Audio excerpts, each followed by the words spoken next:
So a summary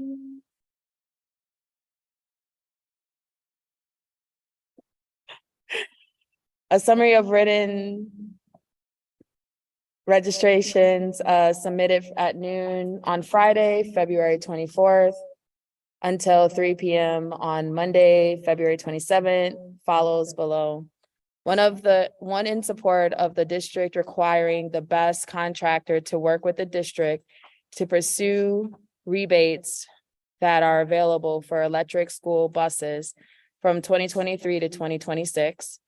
One sharing more context on the partnership between the Madison Metro and MMSD. One in support of increasing financial support for MMSD's music program for 7 years. One opposed to gun violence and the lack of response from MMSD at La Follette High School. Let's see if you want to bring in folks who are participating via Zoom. Yep, our first speaker via Zoom will be Shelly Duffield. Hello, can you all hear me?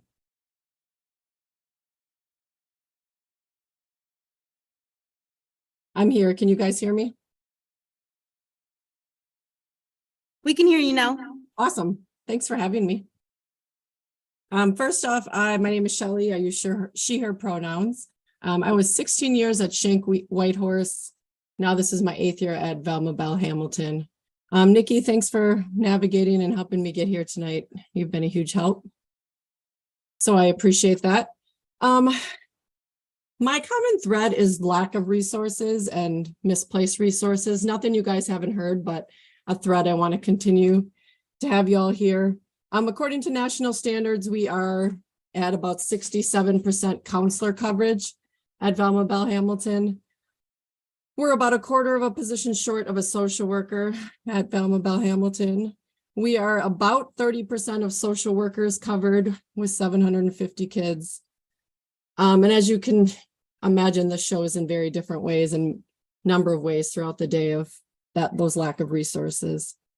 First of all, or second of all, it's Velma Bell Hamilton's birthday tomorrow. She lived to 99, and so shout out to her. Transformative and restorative justice leaders, thank you, Ellie, will tell you that you need investment in the work of restorative justice work. So a person in every building that's dedicated to the work, deep, intense, 4-day training, which would be what Dr. Maisha Wynn, who's a friend of mine, would say, 4 days, all staff training, 4 days. We are obviously very lacking in restorative justice and transformative justice and progressive discipline training. I was calling through the quote from Nichelle Nichols and talking about, Nichelle, where you spoke to that we've been doing this. We've been doing that since we basically moved to the BEP. And I know we can't have an interactive conversation, but I'd love to know where that's coming from. We're not being trained. Maybe we get a question in Talent Portal. Maybe our student service team gets an hour with Dr. Maisha Wynn. That's not enough. Not enough for us. Ali, I know we were communicating back and forth, and I think about coming to visit my classroom and a space to come kind of see what our community looks like. I know I spoke to you about your quote saying that everything we're doing seems like it feeds into the idea that our students, especially our Black students, should be incarcerated or left out. And I've offered numerous times, we had some dates. I'd love for you to come see our community at Velma Bell Hamilton. Our head custodian, Stan, was given the unattainable task of scraping and waxing 45 classrooms with students in the building. Supposed to be doing this on Mondays and weekends. Knowing that we had a custodian out with a newborn, the other custodian was out because his wife just passed, and another one was out due to hospitalization. And that was unattainable for him. And according to the 6 district heads that came out from building services the other day, it was still going to happen. On Friday, when I spoke to the supervisor that was out, she said, oh, we're no longer doing that. So I know my time is up, but misplaced resources seems like to me lack of resources, please, please, please, please help us fund the restorative justice work we need to do. That's the first step. Thank you, Shelly. Our next speaker is Akanksha Nandalori. Hi, can you hear me okay? Yep, we can hear you. Hi, my name is Akanksha Nandalori and I'm a junior at Memorial. I'm here to support including language in the school bus contract to allow for school bus electrification sometime in the future. I first found out about electric transportation when Mayor Cethia Rhodes Conway explained how Madison started implementing a fully electric fire truck earlier last year. And I remember thinking, wow, that sounds like a solution that I've only read about in those environmental articles that seem so far away. And then I thought about the idea of MMSD using fully electric school buses, and I was like, that's an amazing idea. School districts across the United States and already the city of Madison are already creating timelines for having fully electric buses, and I think MMSD should definitely follow that. This is such an amazing idea that would reduce overall cost, lower emissions, and support student health. For now, taking steps toward this goal can mean it can be as small as having language that's more inclusive and open to transportation electrification in the bus contract, but that also means having a strong follow-up and being committed to bus electrification. It's especially important to stick to a timeline that guarantees efficient and swift movement towards clean school buses because of all the federal funding that's available. For example, the Clean School Bus Program is granting over like $5 billion in the next 3 years to replace existing school buses with zero emission and low emission models. Utilizing federal funding to solve environmental problems would be both financially and environmentally friendly. Yeah, thanks for your time.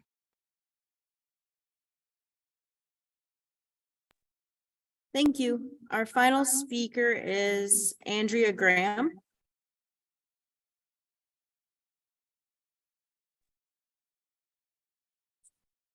Hello, school board members and Dr. Jenkins. Thank you for allowing me to speak tonight. I am a teacher in the school district and I teach second grade at Franklin Elementary School. My nephews also attend MMSD. I have been with the district since the start of my career, going on year 15 right now. I am here to ask that you review, revise, and then enforce the board policy on class size. The phrase teacher shortage is a lie. We do not have a teacher shortage. We have a reckoning with certified, caring, brilliant educators saying enough is enough to the working conditions that have been tolerated in public education for far too long. One of the working conditions that both teachers and students are dealing with is the bursting class sizes at all levels.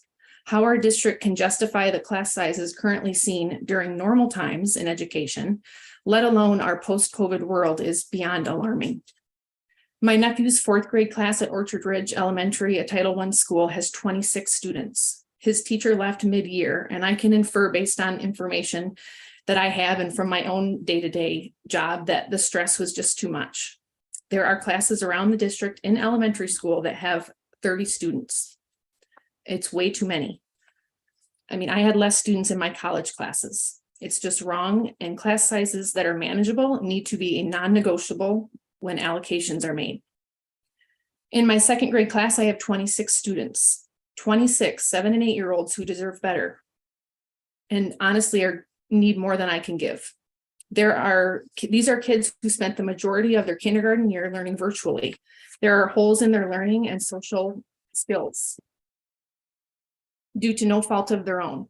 All the while I'm supposed to get these kids caught up in all areas. There's only so much time in a day and so much capacity for my time and attention. 26 students and families pushes that capacity to the limit. I am an experienced, passionate educator with stellar organizational and classroom management skills. I'm a teacher who does all of the things that the district is asking of me, plus all the things that help create belonging and joy for my students. I worry and care about their social, emotional, and academic growth.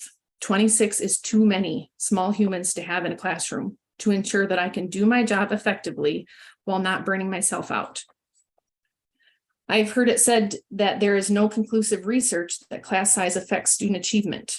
We cannot strictly look at a number to gauge whether class size matters. We must listen to the experts, the teachers who are doing the work day in and day out. Any teacher who has taught in a classroom can tell you class size matters. It matters for sanity and job satisfaction. It matters for student engagement, learning, and sense of belonging. It matters for a family's connection to our teachers and our schools, and for their belief that their child is well taken care of and being given the best education possible in our district. Class size matters. If we want to retain and support our teachers, we must lower class sizes. If we want to keep students in our district and attract others to move to Madison, we need to lower class sizes. Teachers are leaving due to working conditions that are intolerable, and families are leaving our district due to poor learning conditions. To reiterate, you must make it a priority to revise and then follow a class size policy that reflects our values. Grades K through 3 should have a maximum of 18. 3rd through 8th grade, max of 25 students, and 9th through 12 should have a max of 28. Thank you for your time, and I urge you to take action on this.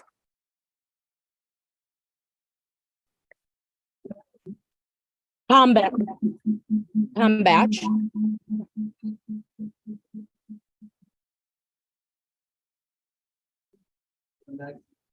Hi, how you doing? I'm Bach, building custodian. Sorry, my first time. It's all our first time.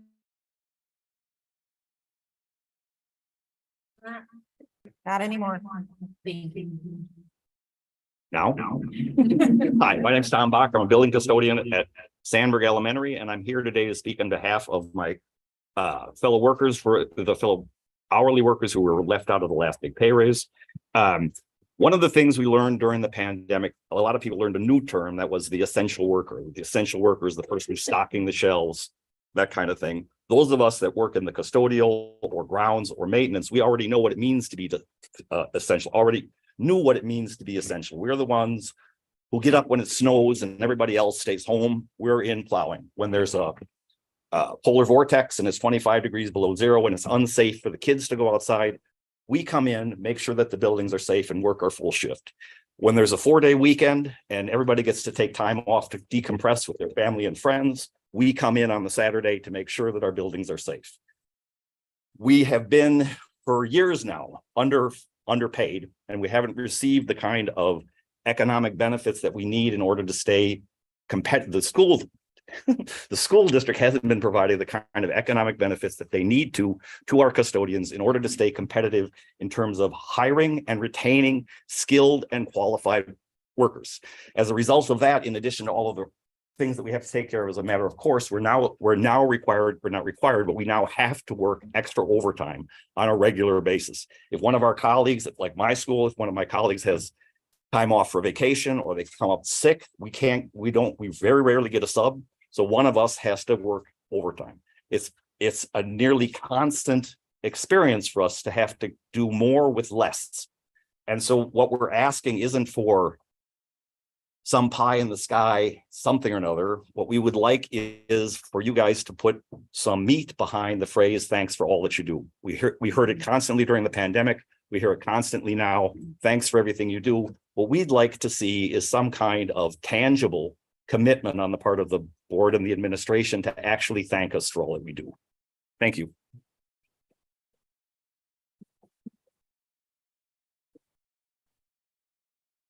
Kelly Collins.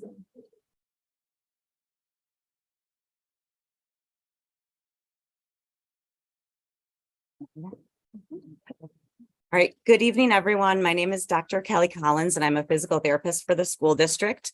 I also have a kindergartner at Nuestro Mundo, and you all should have received a short presentation that I prepared via Google Slides to give you more information and historical background about the 2 quick issues that I'm going to be bringing up.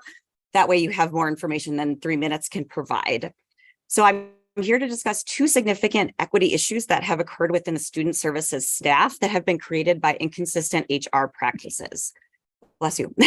Over the past year, HR has adjusted the salary schedule placement of some student service employees that were hired last year, the 21-22 school year, but have repeatedly ignored others who were hired within the same time frame, refusing to address their salary placement based on current practices. No explanation has been provided. All student services staff that were hired last year, 21-22, were initially started at salary level A and counted up for years of experience from there. In the spring and summer of 22, some student services staff reached out to HR regarding handbook language that no student services staff will be placed lower than the 8th level on the salary schedule. Those employees, which included almost, I think, all of the guidance counselors and OT and other professions within this category, had their salary placement corrected to start at level H and count up there from years of experience. These individuals will also issued back pay starting from their initial hire date. Since then, since the start of this school year, other staff that were hired in the 21-22 school year have reached out to HR for this exact same correction, since our situations are exactly the same. We were hired the same year and we're within the same employee group in the handbook. So excuse me, I'm losing track. So HR has repeatedly ignored our emails and phone calls and has refused to address this situation. I can't speak for others, but I myself have written 16 emails to count that have been unanswered by HR. Our proposed solution to this issue is that student services staff that were hired in the 21-22 school year want our salaries adjusted to start at level H and back pay issued from our initial hire date in 21-22, which is consistent with practices done for some of the employees within this group. And I also want to mention that I'm bringing up a specific situation with people hired last year, but it's extremely noteworthy that student services staff hired this year have started at salary placement level J and counted up there from years of experience, meaning that many veteran staff in this group are being paid significantly less than new graduates. This is causing significant turmoil among this hard to hire group, with many people considering leaving the district because of this issue. HR has stated that they did a listening session and they stated they will conduct a compensation study that will likely last several years. This will cost significant time and money when the issue is simple from a logistical standpoint. Correct the placement for all student services staff as if they were hired today, starting at level J. And my second issue I'd like to briefly share is that a group of PTs who have their national board certification from the American Board of Physical Therapy Specialties have been working with HR since August of 2021 to get our profession added to the list of current professions that receive an annual $1,500 stipend for holding a board certification. We've put together a presentation, which was included in the slides that I provided to you, outlining that our board certification has the same cost, rigor, and distinction as those currently included. HR has been intermittently responsive, but has not yet actively addressed this issue since August of 21, and a formal presentation was given in August of 2022. Additionally, master educators receive a $2,000 reimbursement for initial certification cost, but no other professions that are included in this board certification stipend receive that reimbursement. Our proposed solution is to add PTs to the handbook language for annual board certification stipend and issue back pay of this stipend from when this issue was initially brought to HR in August of 2021, and to provide all staff initial certification reimbursement costs up to $2,000. That was a lot of information. Thank you for your time. Melanie Salgado.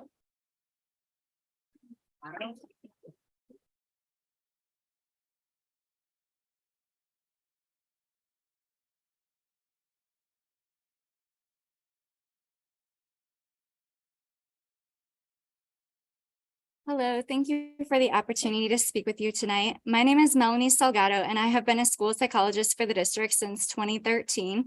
I have 2 children, and they are also MMSD students, so I speak tonight as both an MMSD staff member and parent. In my current role as a student services coach, I support our 52 school psychologists across the district and work closely with my teammates who support the 65 school social workers, 48 school counselors, and 38 school nurses across the district. To me and the other student services coaches agree, student-centered staffing means keeping our ratios of student services staff to students as low as possible so we can best provide the specialized services we are trained to provide.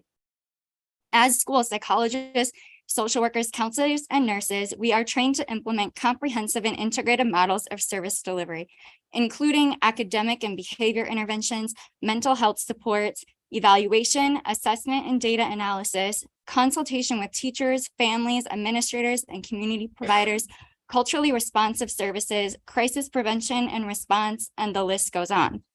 In order to provide these array of services, our respective national professional organizations recommend ratios of 1 school psychologist per 500 students, 1 social worker, and 1 school counselor per 250 students, and 1 or more school nurses per school. Our current district average ratios are higher than that. While our average ratios are not significantly higher than that, the average ratios do not represent the reality school to school, especially at the high school level, where our ratios are much higher than recommended. For example, for school psychologists at our 4 comprehensive high schools, the lowest ratio is 1 to 717 students, and the highest is 1 to 931 students. When our ratios are higher than the recommended ratios, our ability to implement comprehensive and integrated models of service delivery in which we are trained to provide becomes more limited. Higher ratios result in limited access to services, inability to provide preventative and early intervention services, and an overemphasis on special education compliance and responding to 504 evaluation requests, especially for school psychologists. In addition, in this time of broader staffing challenges, support staff with our more flexible roles and schedules are being pulled in even more directions to cover other vacancies or absences within school buildings. This is making the significance of our higher ratios even more acute and have an even larger impact on our service delivery and ultimately our ability to meet students' needs. To be clear, all staffing cuts, including SEAs, teachers, principals, support staff, among all others, are problematic, as many others have shared or will share tonight, and it is imperative that there are no allocation cuts at our schools. I therefore implore you to consider whether there are other non-school-based positions that can be cut rather than our dedicated staff who support our scholars and their families every day in our schools. Thank you. Paul Donahue.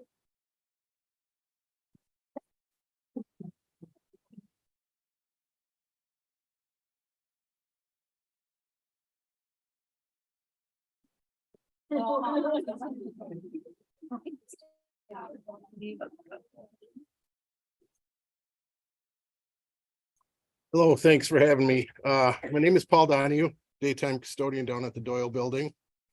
I represent the custodial grounds, trades, trucks department, not trades, sorry, custodial grounds and trucks department for the district. We are here to let you know that we have not forgotten that we have been forgotten. We feel we have earned the $5 raise given to other departments in the district. We come in for every snow day that happens throughout the year, first shift, second shift, and third shift. We have removed the snow and the ice, keep the schools open and operational for when students and staff return. Doing this all while the Weather Service, City of Madison, has been telling people to stay home off the roads as much as possible.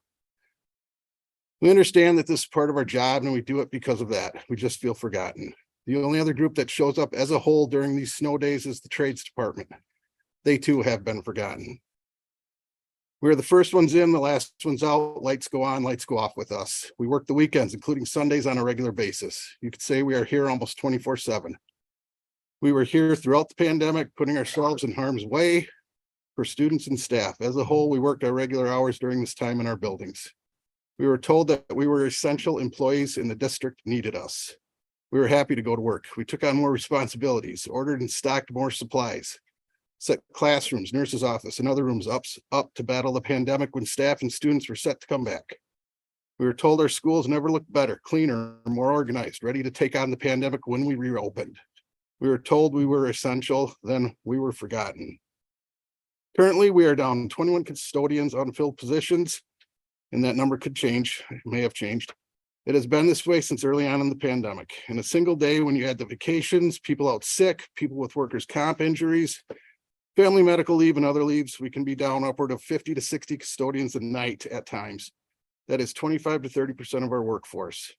It is hard to have full staffing at our school and buildings, and we are starting to get worn out. Being forgotten does not help this. The job we do is a physical one, from taking out trash that adds up to lawn care, snow removal, salting, summer cleanup, room moves with heavy furniture, nightly mopping, to just the daily miles we put on walking in our buildings. I put on anywhere from 12,000 to 30,000 steps a day in my job. I've had to buy special shoes and multiple orthotics for my feet just to be able to keep on walking with bearable pain, this at my own expense. Our knees, hips, and backs are affected by this. Then when you add the items that we are moving, carrying, and pushing daily, the pounding on our bodies is just multiplied. We have had numerous custodians out with rotator cuff surgery. This comes from all the lifting, carrying, repetitive use, and understaffing. A raise would be a shot in the arm for our department. I've talked with custodians and we are getting beat up. This raise would bring in new hires, give us some much needed adrenaline to see this hiring shortage through to the finish line. We enjoy our jobs. We enjoy being part of the school community. We are an integral part of this community. We have our fingers on the pulse of our schools. We're the point person if staff, students, or parents have a question or need help.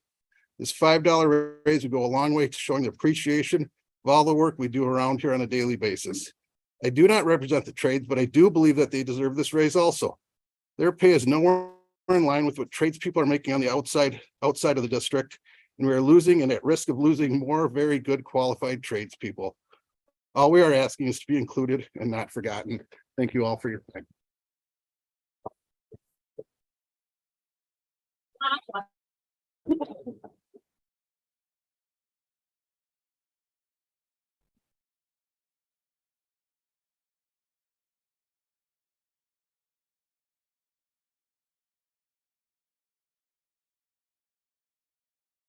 Thank you. Hello, I'm Rob Larson, president of ASME Local 60. I'm here tonight to speak on behalf of custodians, equipment operators, grounds crew, maintenance workers, and our trades departments. Basically, all of your essential staff. Working through the COVID, we're the first ones to get called in to the emergencies and disasters in our schools, and we're the ones to show up on snow days to ensure our schools can be open as soon as the weather permits. We risk our safety to make it to work to ensure everyone else's safety when they return. Once snow and ice have been removed, boilers are running and any major catastrophes are dealt with. Then we start our normal duties, which not only include cleaning and ensuring safety, but just to name a few: vandalism, bombing, blood, broken glass, broken equipment, helping set up permits, both inside and outside public permits as well, scattered all the way around the district. All while being short anywhere between 20 and 30 people. And that's before we start talking benefit time, sick time, vacation time, bereavement time, even workers' comp, because our staff is overworking themselves. Many nights there are only 2 to 3 people to clean our entire high schools. And most of the middle and elementary schools have been shorted way too many hours as well. Some of them have had positions open for over a year. We want to keep our schools at the highest standard possible, but it's impossible with so many open positions. It's hard to get quality employees when you can go almost anywhere and make more money. But we didn't come here to break the bank. We came here to work at MMSE to make a difference for our kids, for our grandkids, and for the kids of this community. We've been informed that the original numbers that were presented to the board were about 3 times the actual number due to the fact that we worked 3 shifts. And they thought there was more custodians. Times are tough and getting tougher. We're $8 to $12 behind the equivalent jobs of the city of Madison and Dane County. Our buildings are one of Madison taxpayers' biggest investments. Without the proper upkeep, they will crumble. Some are. Most importantly, we owe it to the kids to ensure our schools are clean and to provide them with a safe place to learn, as well as our staff a safe place to work. So please take the time tonight to make things right, to extend the $5 raise to the other hard-working hourly employees who have not been included. Thank you for listening.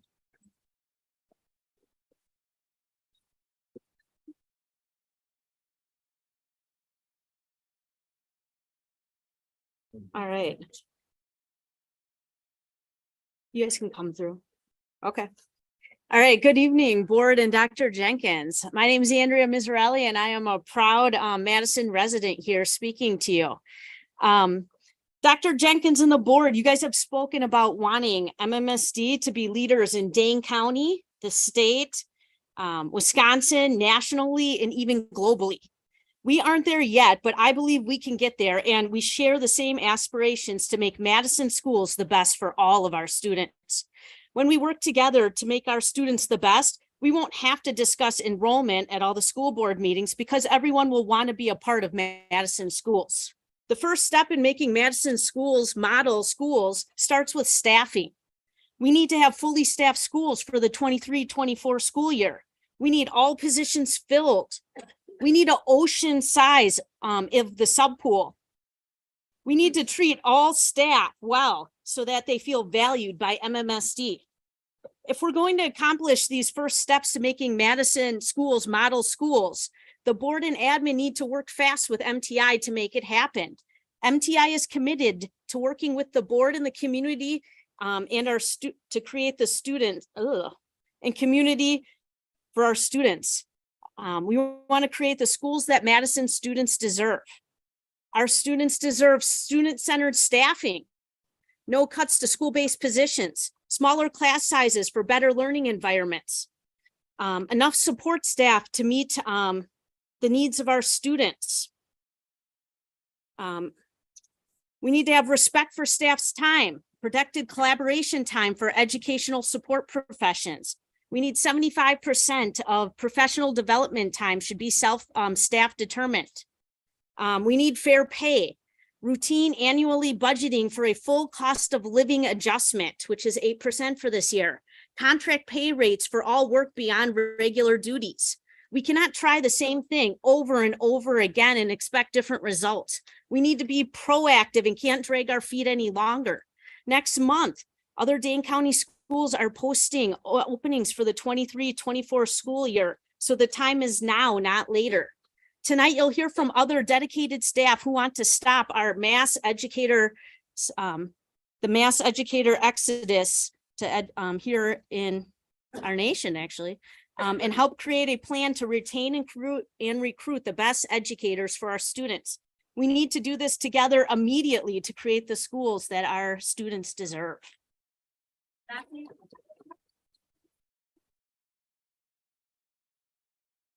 Matthew Ayala. I'm sorry for how I pronounced your last name.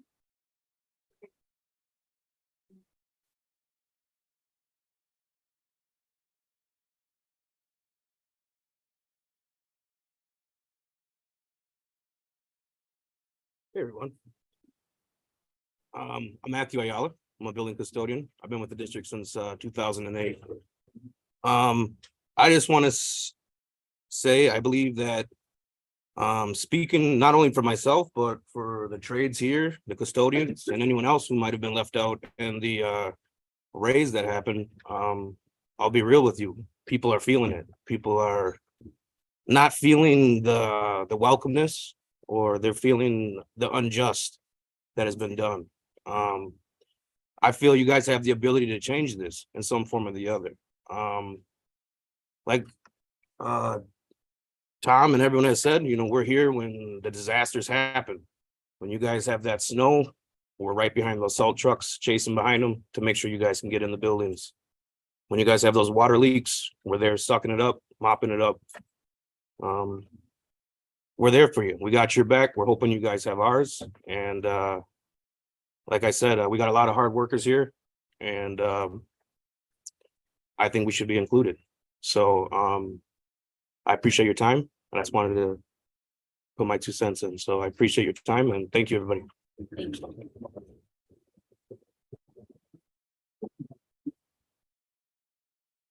No. Michelle Schmidley. Yeah. I know my last name, right? Hi, I'm Michelle Schmidley. I'm a MMSD graduate and a very proud teacher in the Madison Metropolitan School District. We have a staffing crisis, and MMSD needs to act proactively now on a plan to recruit and retain educators. One critical aspect to this is ensuring fair pay for added duties. What profession pays their staff different amounts to do their work at different times of the day? There's only one profession where you can be paid lower wages than your regular salary for your time, anywhere between $9.50 and $25 an hour, and that's teaching. A female-dominated field where you are manipulated into doing more, for less money, lest you be accused of not caring enough for your students. If you do training or your job in the summer, you are paid either $16.50 or $25 an hour. If you are asked to do your job at lunch, you are paid $4.55. In some cases, these wage rates haven't changed in over 2 decades.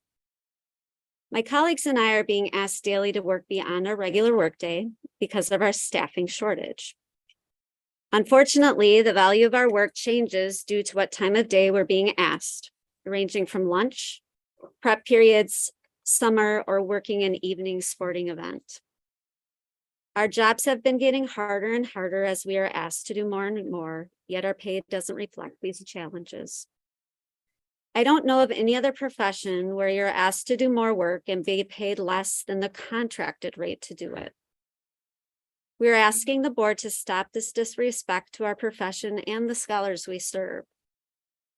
The lack of respect in pay is a huge reason why people are not getting into teaching or why they are leaving the profession. MMSD needs to change handbook language to pay all staff their professional rates, no matter when they are asked to work and do extra duties. The Madison Metropolitan School District used to pay the best in the area, but hasn't kept up with the cost of living adjustments for the past 6 years. MMSD should be leaders in the state to attract the best teachers and fill all our education job openings, but this can't be done without giving the full cost of living adjustments so we can keep up with the rising costs of living in Dane County. Please don't wait until we are short over 100 staff members again. Please be proactive and act now. Invest in Madison students. They deserve to have schools fully staffed with high quality professionals. We need to do this together immediately to create the schools our students deserve. Thank you.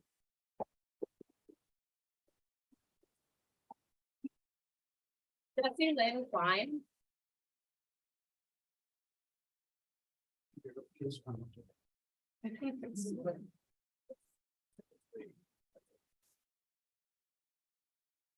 Good evening. My name is Jesse Lyon, president of the USO MTI bargaining unit. I'm here speaking on behalf of substitute teachers. About substitute teachers. In 2012, MMSD took away personal illness days, increased by over 50% the number of days required to qualify for affordable health insurance.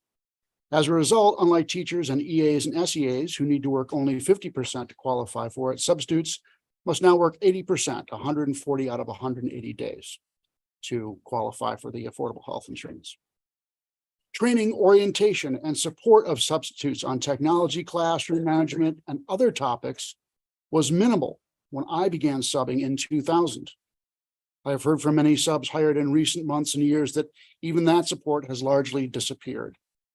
They are thrown into an incredibly difficult job, get chewed up and criticized for mistakes, and soon leave the district.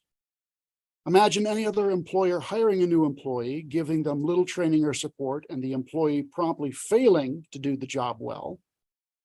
Who in their right mind would hold now former employee responsible for the failure? Who in their right mind would not hold the employer responsible? MMSD, apparently. In 2019, during the polar vortex, substitutes who were scheduled to work not only individual days, but long-term assignments as well, were not paid for any of the 6 days MMSD was closed. In 2020, the district told substitutes there would be no work for them during virtual learning, forcing many subs to leave the district entirely. Before COVID-19, there was already a serious sub shortage, but there were between 500 and 600 substitutes in the district sub pool. Now there are less than 300. I understand that number may have been changing. Instead of spending some thousands of dollars out of a $500 million budget to keep at least some of these subs in the district by having them support virtual learning or do any number of other tasks in 2021, MMSD forced many to look for work elsewhere. Did the district really not foresee the probable eventual return for in-person learning and therefore the need for substitute teachers? Was the amount of forethought by leadership too much to expect? When I started in MMSD 23 years ago, we had a substitute teacher pool that boasted more years of experience, degrees, and certifications than some schools had in their regular teaching staff. It is time the board and administration realize labor, our labor, is a resource to be cultivated, not a cost to be cut. Thank you very much.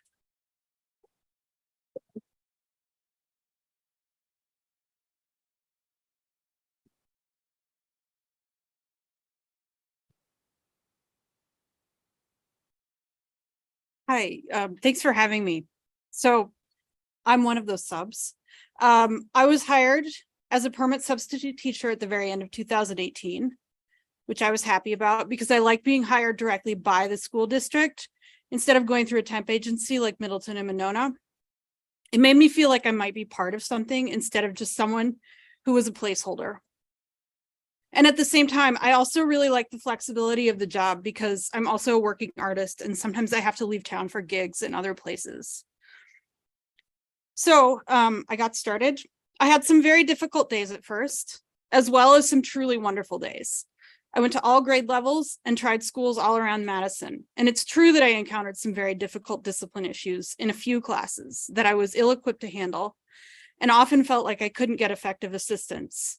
But I eventually figured out some strategies that worked and developed relationships with some schools that would ask me to come back.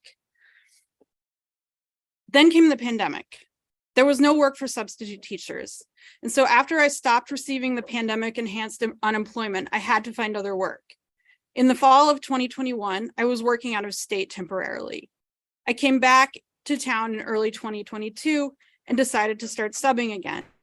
And I was amazed to discover that during a time when the news was awash in stories of a substitute shortage, I had been removed from the substitute pool and had to be rehired, which was unnecessarily complicated and time consuming.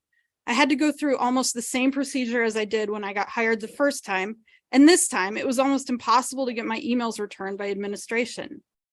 But I did finally get rehired just in time to take a long-term assignment for most of the spring semester.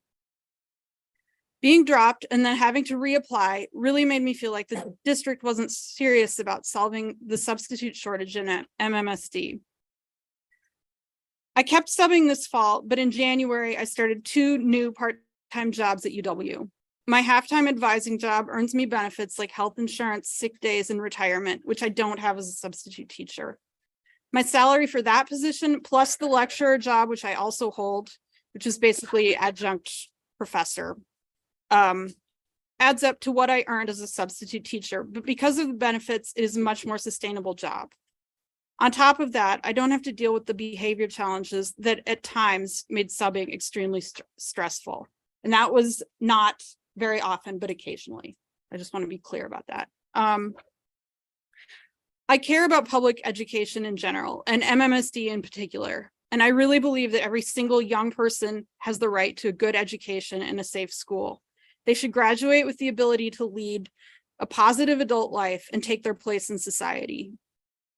I still occasionally take substitute jobs on Fridays, and it makes me sad and kind of angry that this job, that at least on paper is portrayed as important, is not compensated in a way that I can afford to keep doing it. Rents have skyrocketed in Madison in the last 5 years. And when I lost one of the few affordable apartments in Madison last spring, I had no choice but to move back in with family. It seems reasonable to me to think that anyone who works in a school district should be able to afford to live in that district comfortably. And that simply is not the case for a lot of people. Finally, I think more people would be willing to work as a substitute teacher if they were offered affordable health insurance benefits, sick days, and more support and training to help us improve our skills and make us feel like we're a valuable part of the school community. Thank you.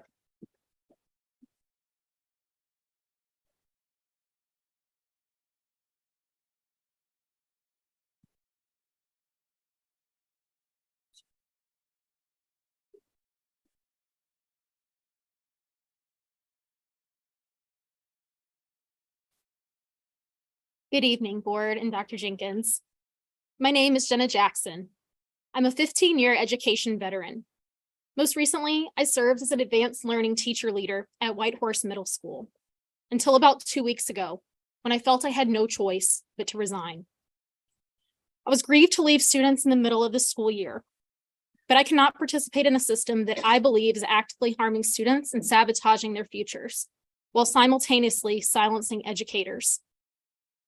An unacceptable number of students and staff at Whitehorse do not feel safe. When a student can threaten and curse out a teacher, only for that teacher to be told by an administrator, "You can write it up, but nothing will happen," chaos and fear reign. There have been many days where more than 2 fights a day occur. Students getting physical with teachers is something I've witnessed myself. And more than once, our principal directly stated, quite seriously, that her only goals were to not get fired and to not end up on the news. We know that this is not the language of a school leader embodying our district's mission to graduate students ready for college, career, and community. We do have social contracts, but there are few effective protocols and virtually no accountability when a student breaches the contract, something that can and does literally happen hundreds of times in a single period. Despite continual and desperate staff advocacy to admin, as well as copious volunteers, our school has not had a PBIS committee for 2 years. The BEP promises that every school will have a PBIS team. Provide schools with the support promise to implement the BEP and make PBIS non-negotiable. We cannot expect teachers to establish or maintain safe, let alone learning-focused environments when there are no consequences and no incentives. Whitehorse's school report card shows academic results clearly aligned with the daily dysfunction I saw. Proficiency rates in the 20% for math and reading, and a 1 out of 10 equity score. In other words, quote, underserved students at this school may be falling far behind other students in the state. This is not because of who students are. It is because of what we as leaders are doing and not doing. Our Whitehorse staff, many gathered here tonight, has sought desperately to be heard by our administration. However, when I suggested a staff survey, I was told quite plainly that we do not want to hear from teachers. We lost 5 staff members in the few months following that conversation. The school never released or discussed the results of the district survey given in October. My answers detailed the very issues that caused me to resign in February, issues that have gone unacknowledged and unaddressed by our school staff. For a district with a core value of voice, it's unacceptable that a teacher must go all the way to the school board to be heard. Make good on the promise that every leadership team will release and respond to those survey results. I implore you to listen to our teachers. A principal who is just trying to not get fired is going to minimize and conceal the fires that are happening on campus. We're being treated with unprofessionalism and blatant disrespect, and many of us are leaving. Community members, look up your school's report card to contact leaders about what the plan is to improve and how you can help. If they tell you they don't need volunteers at this time, tell them that the data suggests otherwise. Education is a social justice issue. Martin Luther King Jr. said that the arc of the moral universe is long and it bends toward justice. But listeners, it must be hammered. Your voice and courage to stand and say, no, this is not the best we can do, is your hammer. And we all must labor to ensure that our children's futures bend toward opportunity. Thank you.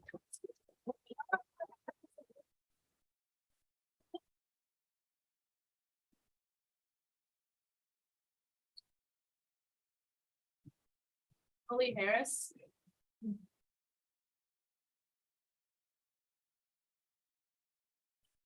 That's a tough act to follow.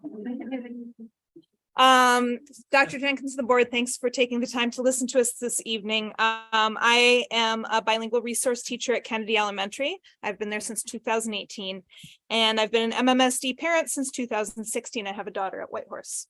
I love my school, and I really, really love my job, and I love this district. Unfortunately, over the last year and a half, I've been pulled from my job more and more frequently to sub as the substitute teacher pool dwindles. I have been a PE teacher, an art teacher, a 4K, 2nd, 3rd, 4th, and 5th grade classroom teacher.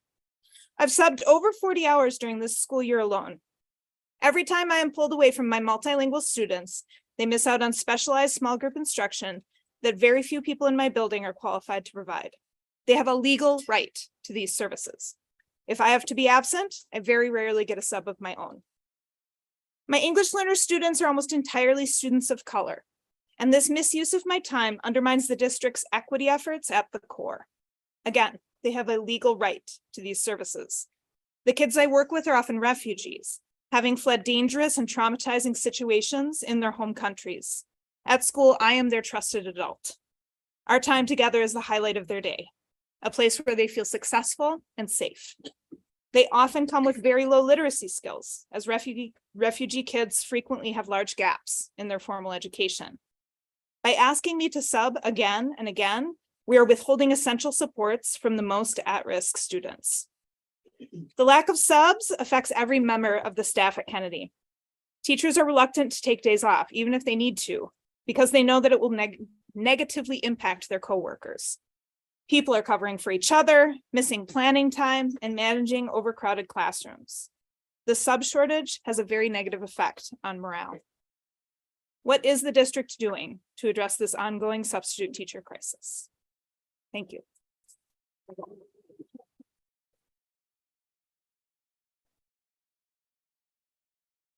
And Radley.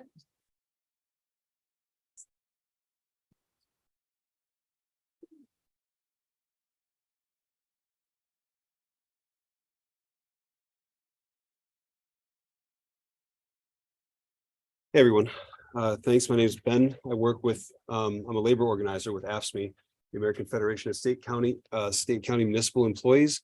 Council 32, I'm here with our members from Local 60 tonight, and stand in solidarity with everybody who's spoken so far tonight. It's been powerful testimony. I'm from Wisconsin.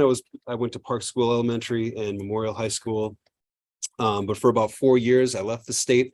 And I work with the American Federation of Teachers, bouncing around the country on various campaigns. I worked with teachers and staff in Detroit, Cincinnati, Salem, New Jersey, and many other Rust Belt cities through Ohio and Indiana. Many of these schools were in really poor shape and getting worse. Detroit was a nightmare. There are photos from Detroit that you only really see in war footage. Literally. They all had their own specific problems leading to the deterioration of their schools. But there's one thing they all had in common, which is basically the breakdown of basic democracy in their district. And what I mean by that is the board basically stopped listening to union members and the workers, and the administration stopped listening to the board. This wasn't the only thing that led to these terrible conditions, but it was a big one. And it was a primary reason why once things started going bad, they were so hard to fix. This is mainly because when democracy breaks down and the board stops listening to the workers, and when the administration stops listening to the board, we can't hear what the people on the ground in the schools every day are saying when they say things are starting to go bad. District administrators in these places kept ignoring the voices of workers as things went from bad to worse, and until workers just started walking off the job en masse. I don't think anyone here wants that to happen at MMSD. I don't think you do either. So I urge you to reestablish more consistent and respectful communication with the workers here, especially their union leaders who are in regular daily contact with people keeping the schools running. Listen to them when they say things are getting bad before they get worse, and believe them when they tell you what they need. Thanks.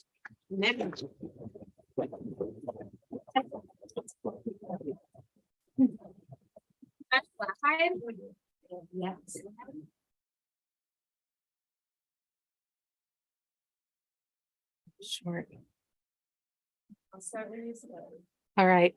Hello, my name is Beth Lohis, and I'm a kindergarten teacher at Franklin Elementary.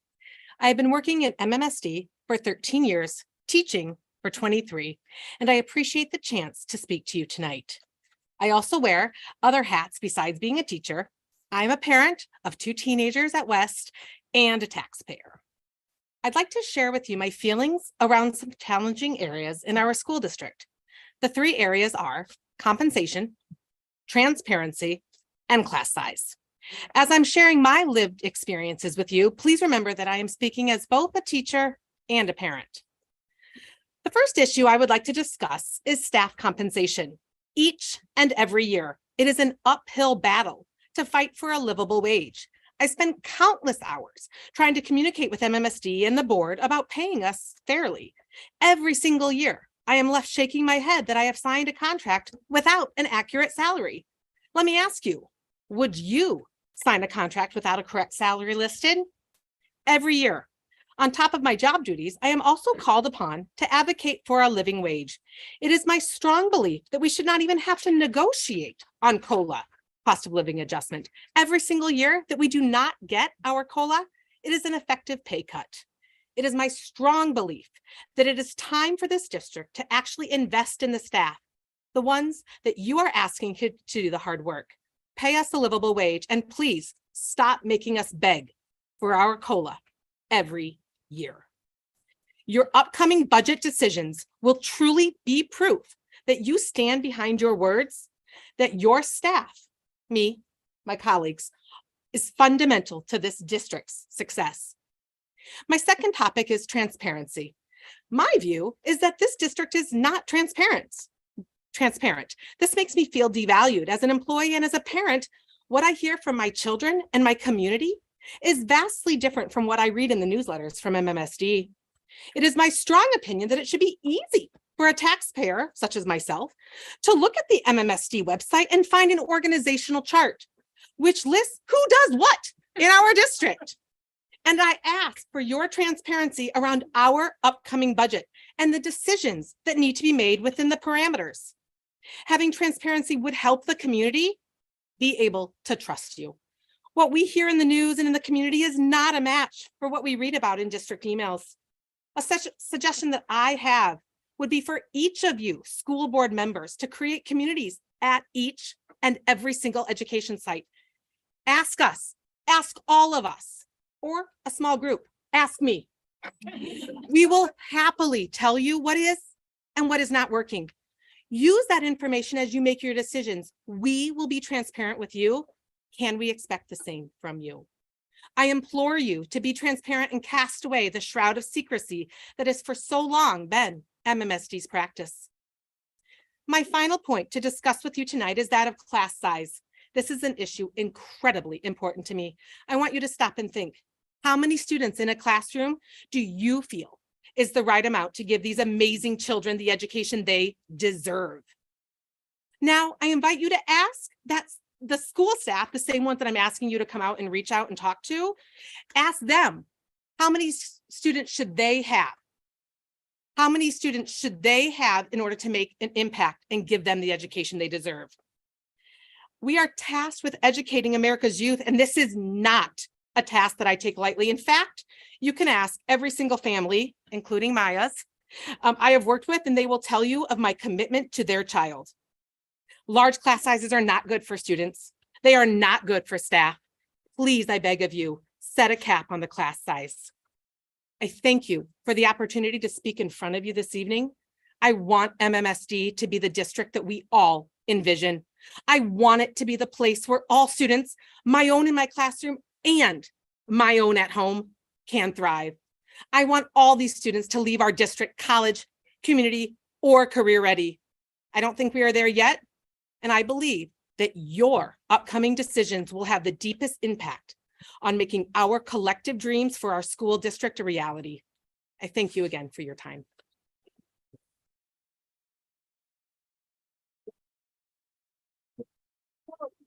I'm gonna ask you to hold your applause because we haven't been here for an hour and we have about like half the people who want to speak left. And so if we can keep it moving, I would greatly appreciate it.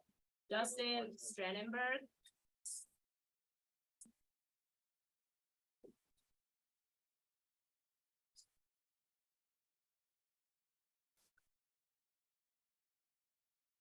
All right. Good evening, board. My name is Justin Struenberg. I am the general manager of Metro Transit. I'm here really just to provide information about the school busing partnership that you will have with Metro as you go into the deliberations around the yellow school bus contract later tonight. So first, I want to emphasize that Metro and I personally have no opinion on what you do for middle school transportation. If you would like to go with yellow school bus versus Metro, that is ultimately your prerogative. I encourage you to do whatever you feel is in the best interest of MMSD and students. However, I want to make sure that you fully understand how our contract currently works with Metro, and point out a couple of things that that you should consider. So first, we hold two separate contractual partnership relationships with MMSD. One is for our service, which is our what we call our supplemental school service routes. These are the specialty routes that serve primarily intended to serve schools, middle schools and high schools. MMSD pays for those services to Metro on an actual cost basis. We are not a contractor. We're actually legally prohibited from competing with the private sector. So we cannot bid on RFPs. So we actually bill MMSD for the actual cost of that service minus any credits at the end of the year. So this is not a partnership, or this is a partnership agreement. It is not a contract per se. We are not profiting from you. We are not subsidizing you. It is a true cost share. There is a separate contract that we have with you where you buy passes for low-income students. And so there are really two separate contracts there. They are related to each other, but they're really two separate things. But as I'll get to in a minute, it's important to note that that cost of fares matters in your total cost to Metro. So we currently operate a two-tier service where a bus goes out, serves a middle school, then a high school. By moving the middle schools to yellow school bus, our buses would now go out, serve just a high school and come back. And so we wouldn't actually reduce the number of hours quite as much as it might seem. Really, we're just reducing the hours by about 25%. But because the fare revenue would go down, we're serving half as many students. That cost really to you would be about neutral. The cost really wouldn't change by serving just middle schools or just high schools versus middle schools and high schools. It's a very complicated subject, and I'm happy to stick around if there's opportunity to discuss later. I know that the transition of middle schools really happened because of the desire to move middle schools to a later start time. That is absolutely valid. Metro does not have the capacity to do all middle schools and high schools all at the same time. They need to be staggered in order for us to do middle schools by roughly an hour or so that they are now. And so by requiring middle schools and high schools, we would have to double up, and we'd have to have twice as many drivers, twice as many buses, and we just don't have the capacity to do that right now. I'll note that we are in a better hiring position than we've been in over a decade. Even going into COVID, we had about 10% of our staffing positions vacant. Right now, we anticipate being fully staffed next month on the trajectory we're on. So this is a union workforce. We've been stable through COVID. We had no layoffs. I feel very confident in our ability to continue stably through that. And then in the interest of time, I just want to make sure that you have a full picture of this. Again, I sent a letter to all of you. Welcome to read that. I'm happy to stick around if there's an opportunity to discuss. But again, I just want to emphasize, I'm only here to make sure that you have all the facts about Metro's contract, not here to advocate for one position versus another. Thank you. Gwyneth Hughes.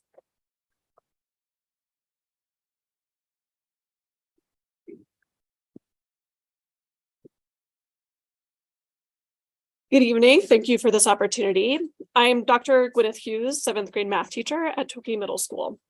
In the past, I've been a high school math teacher in Washington, D.C., a geoscientist, and a math specialist at both UW-Madison and Boise State University. I am also an MMSD parent. Before starting as a Madison School District teacher in 2021, I had the honor of facilitating professional development for MMSD teachers through the middle school math specialist program. I was always struck by the passion, creativity, and expertise they demonstrated. The teachers I worked with genuinely believed all students are capable of doing mathematics and wanted tools to support their classrooms. In that role, and in the years after, I saw many teachers grow frustrated with the lack of support for students and teachers in the district. Teachers were wary of pendulum swings between different initiatives and curricula. and a rotating door in leadership. Simultaneously, positions like interventionists were replaced with computer programs. I watched talented teachers leave the district in frustration. That was before the pandemic. So now in 2023, I'm now working as a teacher in the district, and our students need and deserve even more support to meet state expectations, but they seem to be getting even less than before. Because of systemic inequities compounded by the pandemic, about 40% of my 7th grade students are operating at a kindergarten to 5th grade mathematics level, at least according to the iReady diagnostic. Simultaneously, our school requires all 7th grade students to do 8th grade standards. My amazing students want to succeed, and they really can access challenging mathematics with a lot of extra support and one-on-one time. However, my capacity to provide that support is limited because I am almost always alone in my classes. Many of my students should be receiving consistent in-class support from cross-categorical teachers, special education assistants, and bilingual resource teachers. But because of staffing shortages, we rarely see any of these individuals during math. We also no longer have interventionists, just computer programs. Such shortages propagate because frustrated teachers, particularly new teachers, feel powerless to meet the needs of their students and leave the classroom. This leads to more shortages and strains our staff even further. We have already seen this dynamic play out at my school this year. Our students deserve schools that are fully and consistently staffed with excellent educators so they can achieve their academic goals and lifelong dreams. Thank you. John K. Kennedy. Johnny.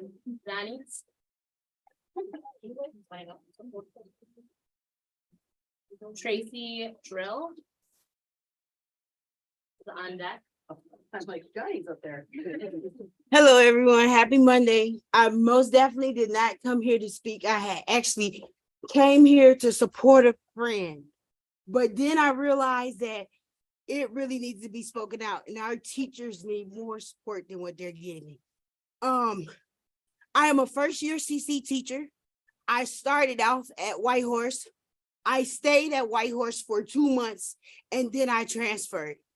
I experienced lack of training and lack of support from the from the principal. I was treated like I was a behavioral support specialist. I never had time to meet with all my students because I was always dealing with students' behavior. So a lot of my students missed a lot of their SDI times because I was treated more like behavioral support than anything at Whitehorse. And then with no training, with this being my first year as a CC teacher, I didn't know what I was doing. And I didn't get any type of help unless I asked and went and talked to a teacher to understand my position. I heard the principal yell at staff in front of the students. I heard the principal yell at the nurse. The nurse was so scared and terrified. I had to ride with her one day and she's like, Miss Johnny, I need to hurry up and get this. And it's terrible when you have somebody like that yelling at you and we already experienced all the behaviors that we do with students that in their needs that we need to meet. I feel like that the setup when I went to Senate was so successful. And I feel like that setup that I did not receive guidance from the principal. And then I did not feel like it was a successful setup there too. And I'm just worried about our teachers and how many more teachers are going to actually leave because of that presence. Thank you.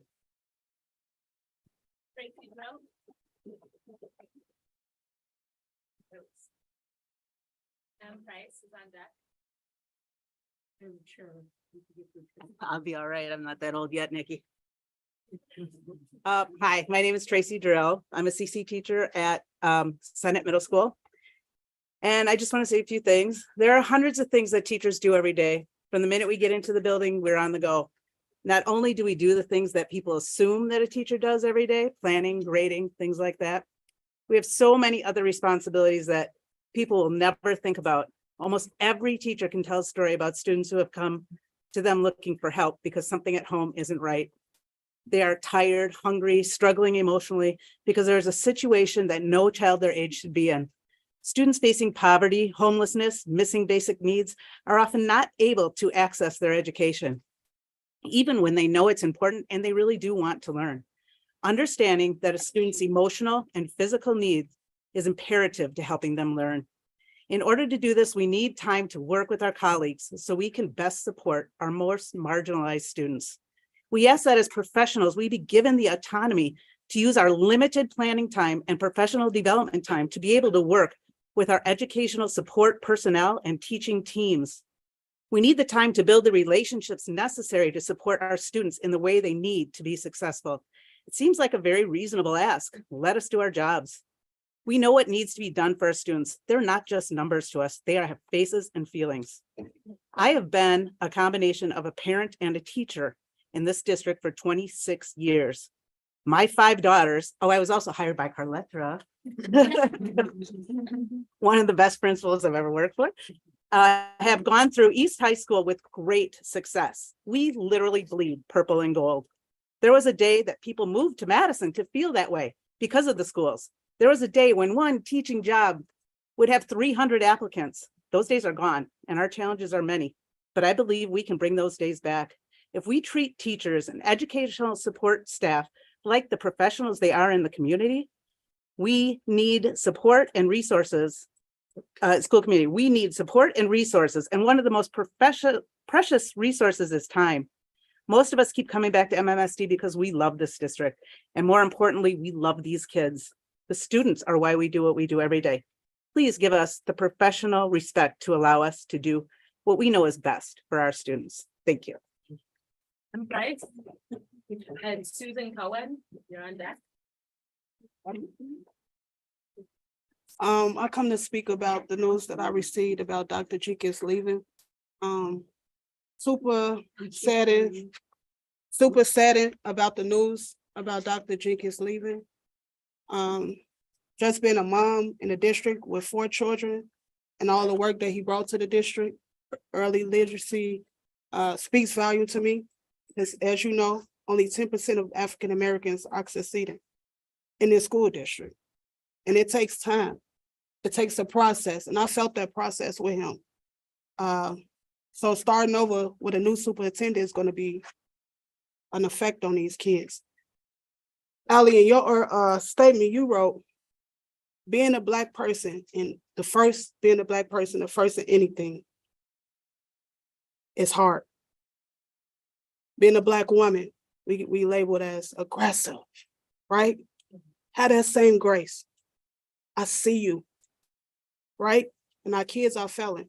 So it don't matter if it's Dr. Jenkins, if we get another Black leader, show grace because you're the first Black president and have that same power when we came out to vote for you.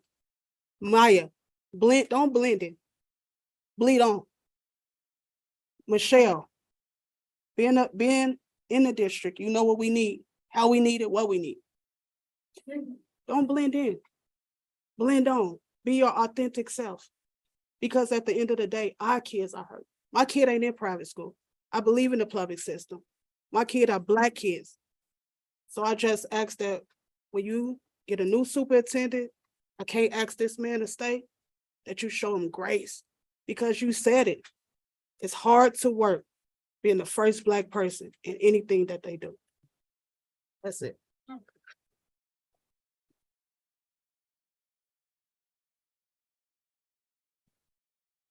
Don Cunningham's on deck. Thank you.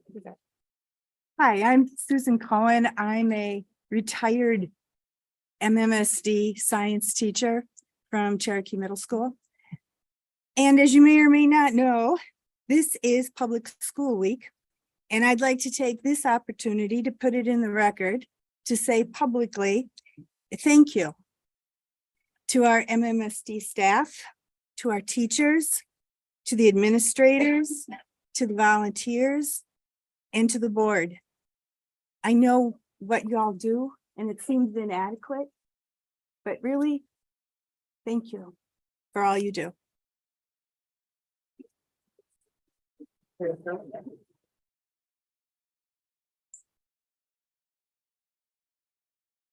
Hi.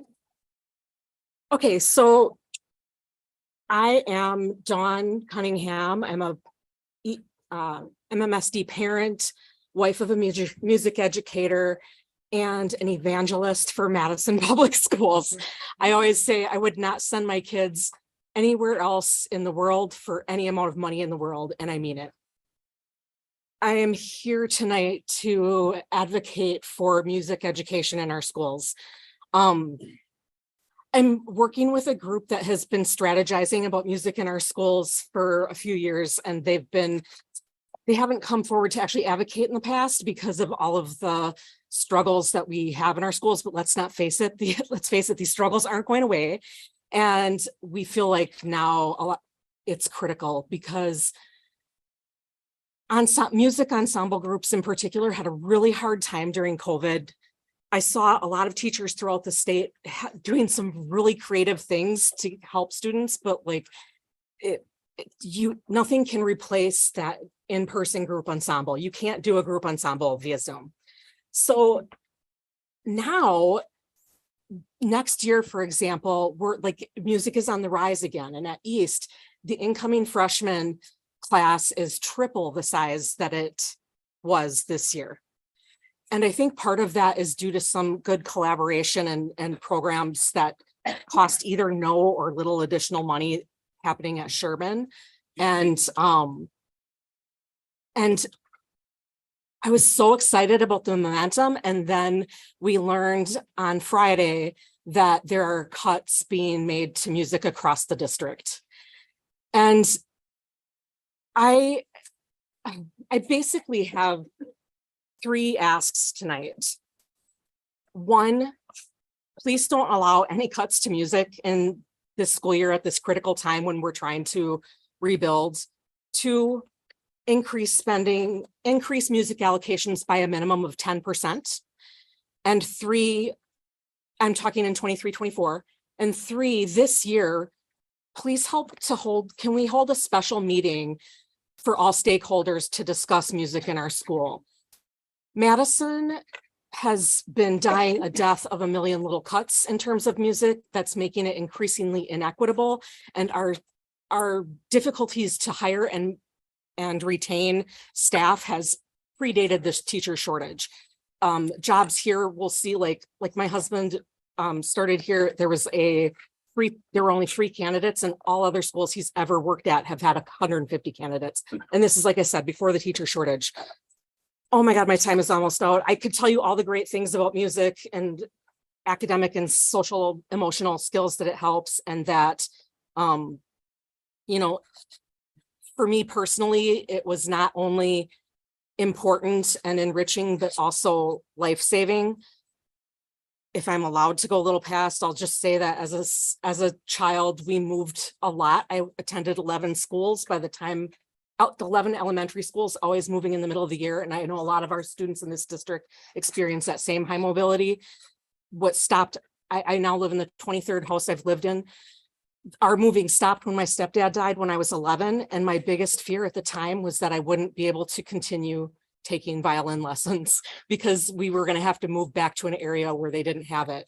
My mom went a little nuts and at 11 let me decide where we lived, and we ended up here, where music educators, because they see students so often and because it's something that's emotionally connecting,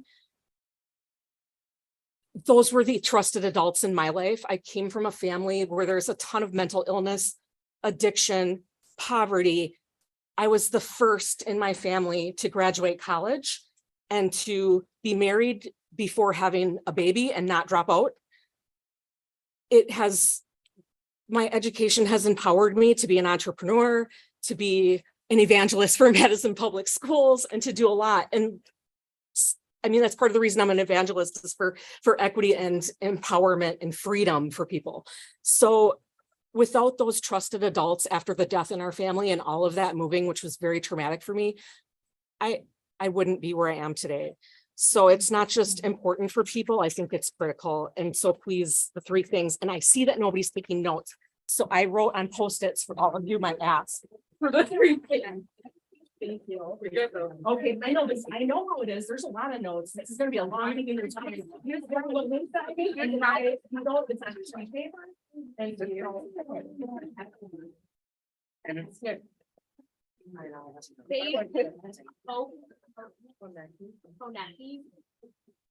And I apologize, that's not how you say your last name.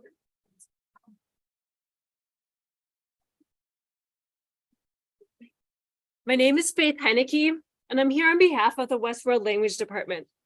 I am a Spanish and dual language immersion teacher, and I love my job because of our students, our community, and the uniquely wide range of class offerings in this district.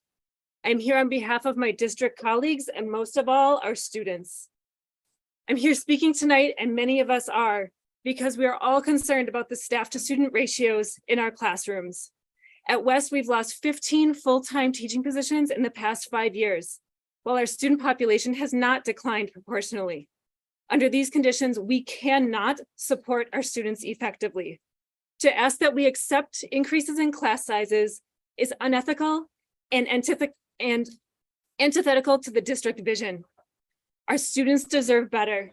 They deserve staff in their classrooms who have the capacity to give them the individual attention necessary to address their increased social, emotional, and academic needs that have risen since the onset of the pandemic.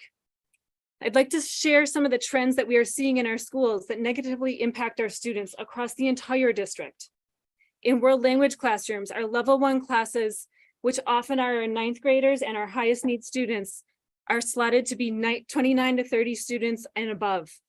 AP Spanish classes are slotted to be 35 to 41 students at our high schools. We've lost 4 language programs across the district high schools within the last 5 years. In our performing and visual arts departments, teachers are being asked to teach multiple courses simultaneously, and large ensemble spaces are being filled each year with more students without increasing teacher allocation.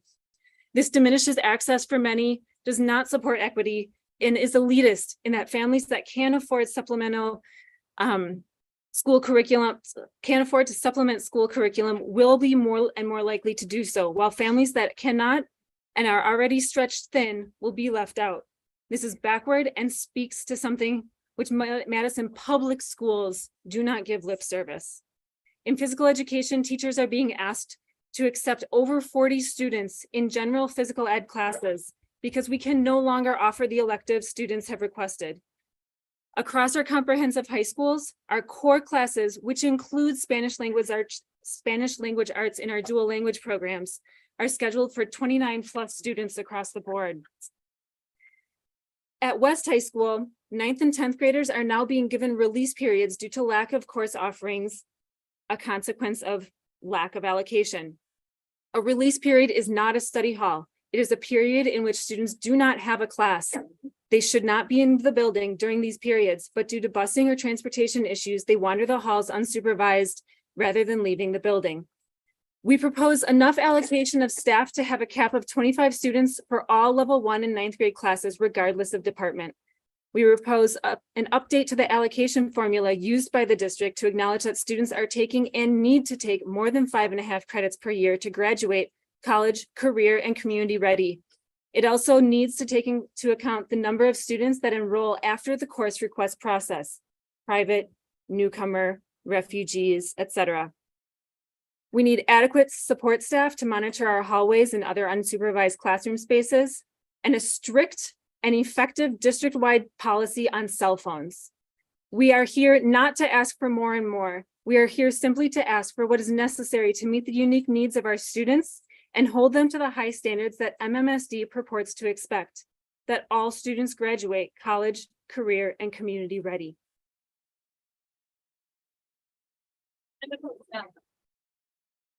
Hey board, hey colleagues.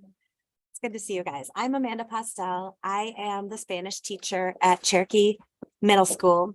And I guess I want to start off with a little bit of good news. Did you know that Cherokee Middle School has a teeny tiny world language department, 2 teachers. I'm the Spanish teacher. My colleague is the French teacher, and we kick butt. We work well. We do. We're highly, highly qualified, possibly overqualified. We have extremely advanced language skills and cultural contact And we're big nerds about our content area. We love to work with students and inspire them and get them to nerd out over music and dancing and all the kinds of things that we can incorporate in a world language classroom. It's so fun and it's going smoothly. So that's good news. Like we got one little area in the district. It's not on fire. Nothing's going wrong. However, on Friday, I got news that the allocation that we've had in the past, which is for 1.53%, we've got 2 part-time teachers. One is 0.83, the other one is 0.7. You add them together and get 1.53. That's the allocation we've had. And we're running a smooth show. We don't require any kind of administrative support or interventions. We love our students. And however, the district, I was informed, has allocated us to be 1.5 next year. So we're going to just lose that little 0.03, that minor minimal little amount, but our jobs aren't going to change. We're being asked to do the same work, the same job that we did last year with the same number of students and the same number of sections for a 0.03 pay cut to one of us or split between the 2 of us, which might seem minor. But what it is an unjustified pay cut of around $2,000, which I'm lucky enough as a district employee to be a homeowner. And that's a mortgage payment for me. So last year I worked at a job where I got to pay my mortgage all 12 months of the year. And I'm being told that next year it'll just be 11. 11's pretty good. 11 out of 12 mortgage payments is good enough, I guess. And I feel like it's unadvisable to throw a grenade into a tiny little corner of our district that's functioning just fine. I feel like our district has a lot of problems that you probably wish you could make them go away with $2,000. Like, what? $2,000 out of our multi-million budget? Boop, bam, done.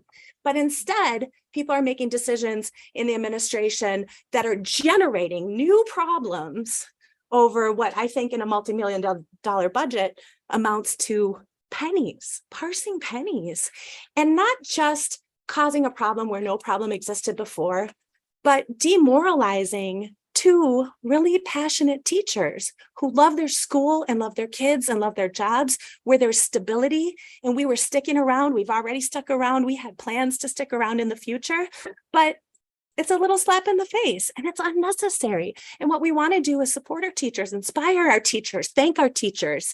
And instead, little stuff like this happens. So just want to let you know the good news and the bad news.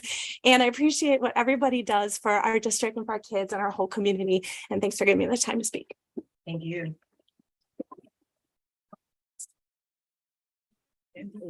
Oh, yes. We have one written comment tonight, which is support our teachers.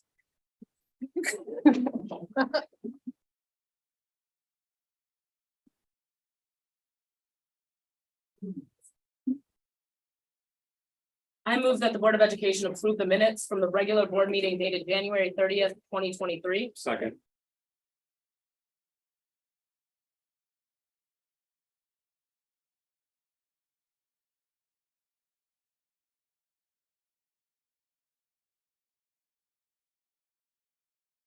I think you're muted on my end, but I could read your lips. So yes, I approve of the minutes.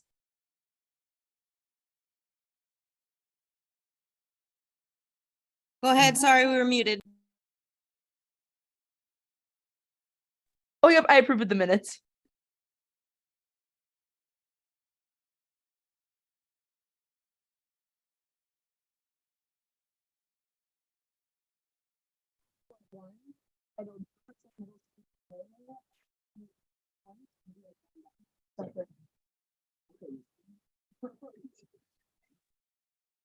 All those in favor? Aye. Yeah, I approve. Also, I'm so sorry. Like the audio for some reason keeps on like cutting out on my end. It's not your audio. Yana, that's my bad. I'll come off mute to talk to you. Okay, sorry. Sounds good.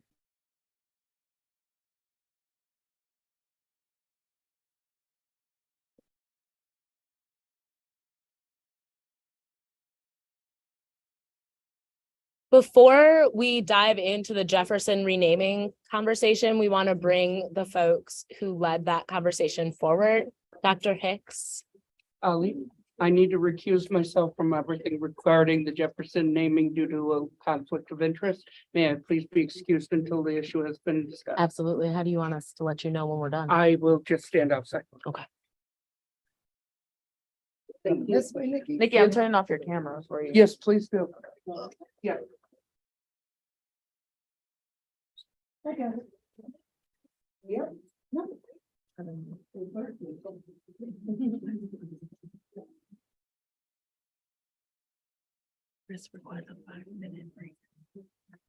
Right now? Right after this? Okay. I thought about that between, but then I was like, oh, I want to do this. Yeah.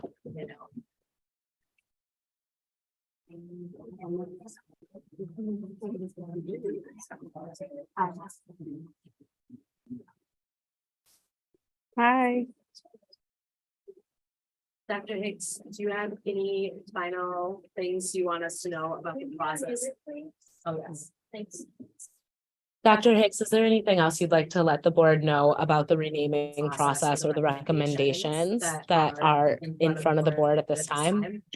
Not just from the simple fact that all of the participants on the committee, on the renaming committee, did a lot of good diligent work around the process to focus on actually 4 names came forward and you narrowed it down to 2, and the chair people of the committee did a wonderful job of organizing the work and pushing it. Thank you so much, Dr. Hicks. I know that we have the principal in the room this evening and you provided us with a little sheet. Do you want to come speak to kind of the student voice component of this conversation? Wasn't planning on speaking, but okay. So we thought it would just be important for the board to know and hear from our students. So we just sent out a simple survey to our students in the form of a Google survey. We gave a little explanation about each one of the finalists and their contribution to society and to Madison. And our students voted. I think we had 189 of our 410-ish students. So about half. And the results are in front of you. And so that was it. We wanted to include student voice and we wanted you to know what our students thought. Thank you so much. Board, I'll open this for discussion, but I'd like to read the motion first. Actually, I think it makes sense to open it for discussion before we go into the motions. So board members, is there anybody who would like to start us off in terms of this discussion? Not all at once. Calm down, y'all. I can start. Thank you, board member Nichols. Yes, so I came in tonight feeling, oh, yes.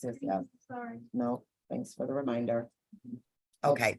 I came in tonight leaning towards Ezekiel Gillespie because of his history in Wisconsin, particularly around taking a case all the way to the Supreme Court to allow Black folks in Wisconsin to be able to vote. And his case was successful. There's all other research that was provided by the committee that also shows, in addition to that, the role that he played in the Milwaukee area, the role that he played in the Racine area. And so although he's a person who hasn't been well known in our state and doesn't have the same name recognition, from what I could read, he's made a significant contribution. I will say that I appreciate the student responses. And, I'm always a firm believer in student voice.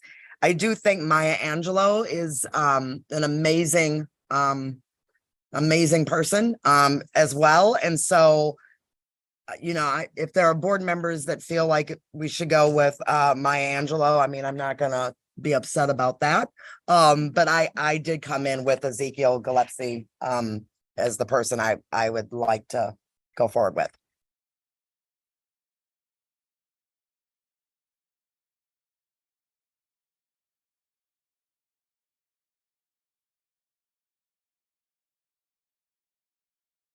Wait, did you call my name? Thank you, Sorry. Board Member Nichols. I wanted to share the similar sentiment in terms of the historic impact that Ezekiel had on the state that isn't as well known, I think, as it should be. So to the name recognition point, but I just want to thank everyone that participated in the process. These are two very, very worthy people, and I'm glad that we are moving away from revering this part of American history and dealing with it with more thought and care because of how heavy that subject matter is. But I lean towards Ezekiel as well. Joanna? Yeah, thank you. So I have to agree with the two board members that spoke before me. A Simpson Street writer named Melanie Bautista. So she wrote a biography about him and how important he was in Wisconsin, how much he did for Black rights here in Wisconsin, especially for voter, which is a key factor in democracy today. He has a lot of ties to Wisconsin, so I feel that's probably the choice, which is why I'm going to go with that one, just because of the connections with Wisconsin and how much he's done to uplift Black voice in Wisconsin itself. So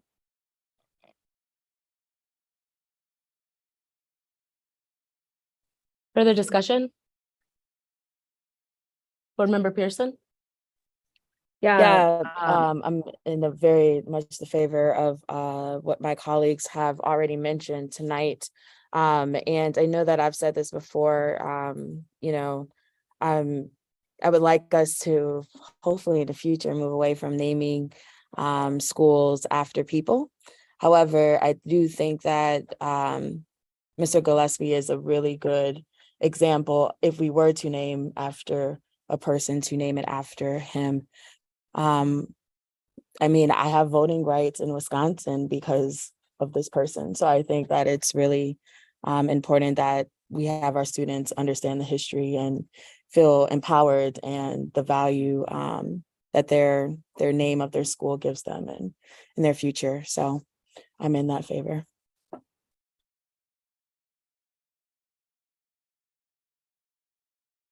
Before or after? You choose. All right, I'll go and then I'll turn it over to you.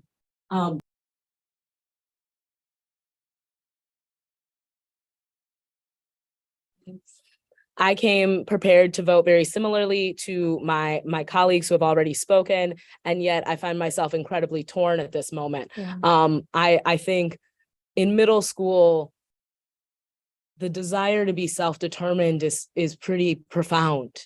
And the ability to influence change is something that is so deeply valued. And so I greatly appreciate that you all included student voice. And I have no interest in disregarding that student voice. I also think Maya Angelou is somebody who means a tremendous amount to a lot of people, and is somebody worthy of celebration and remembering, not just for what she did and contributed, but also what she went through. And to have two people who had a significant impact on Black history, to choose between them is deeply challenging. And to see young people say, this is who the majority of us would like our school to be named after, is something I wish I had more time to take into consideration than right now on the spot. But I will say that I am moved by what the students want, and will take it into consideration, in the next few minutes while I get to make up my mind. Board Member Gomez-Schmidt. Yes, I'd also like to express that gratitude for bringing us the voice of the students. I also wish I had seen this a little more in advance, but do appreciate that you took time to ask, and to all the people who have been engaged in this process all the way along. Tonight, I also came in planning to vote for the name Ezekiel Gillespie as a civil rights activist who won the right of Black men to vote in Wisconsin through the Wisconsin Supreme Court ruling. Mr. Gillespie is an inspiring figure who made a difference in the access to this constitutional right. And to different degrees today in the state, we continue to debate and discuss access to voting, and this issue will continue to be important for current and future generations in Wisconsin. And yeah, thank you. All right, thanks. Just because our meeting is streamed publicly, for those in our public who may not have seen the documents regarding the two named finalists for our renaming, I do want to just read one paragraph out of the Ezekiel Gillespie piece, one of the pieces that the committee brought forward. And this paragraph hopefully will speak to some of what his contribution was. Almost no man was as respected or had done more for the betterment of Wisconsin's African-American community than Ezekiel Gillespie. His tireless efforts to afford Black Wisconsinites the same rights as their white counterparts stand as a testament that no matter what conditions one is born under, greatness can be achieved. Gillespie's story, the story of a slave owner's son, born into slavery, who went on to guarantee the right to vote for all freedmen, should serve as an inspiration to anyone who has ever had to overcome insurmountable odds. That's how I'm going to vote. Board Member Simpson, you wanna?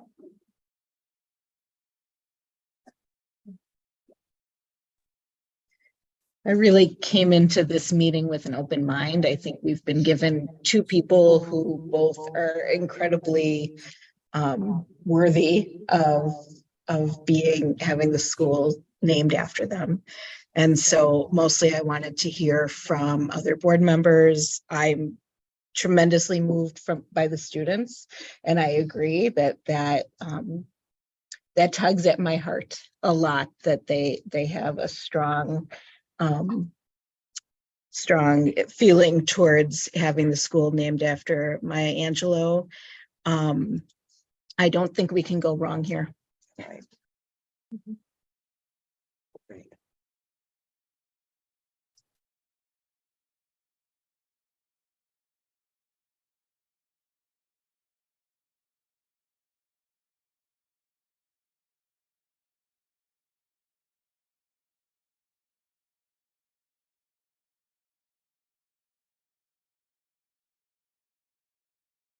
Sorry. I move that the Board of Education approve the recommendation of the City Ad Hoc Committee relative to the renaming of Jefferson Middle School, to rename the school to Ezekiel Gillespie Middle School, effective at the beginning of the 2023-2024 school year. Second. Anna, your advisory vote. Yes, I approve.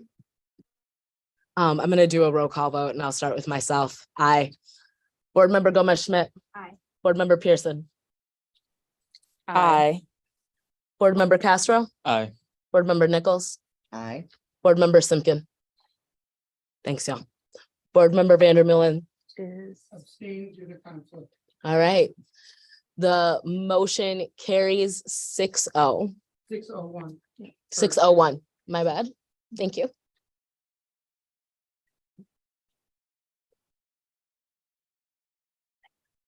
All right, I will recess the board for 5 minutes. I feel like there should We'll be like back at something. 7:50.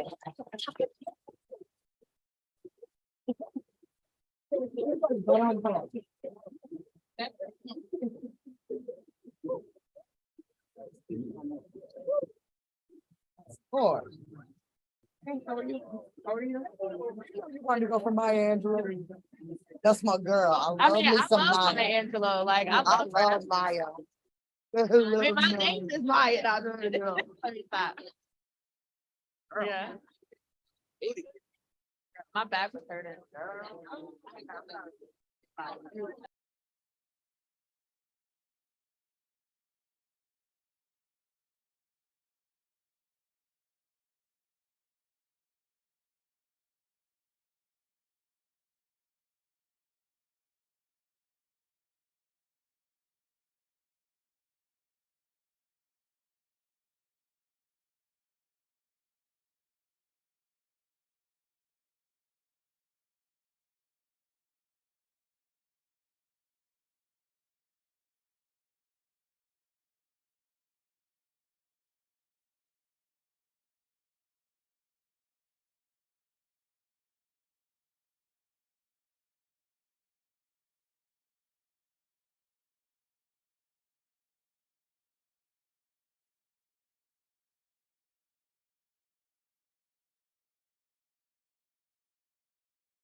Sorry, Jesse.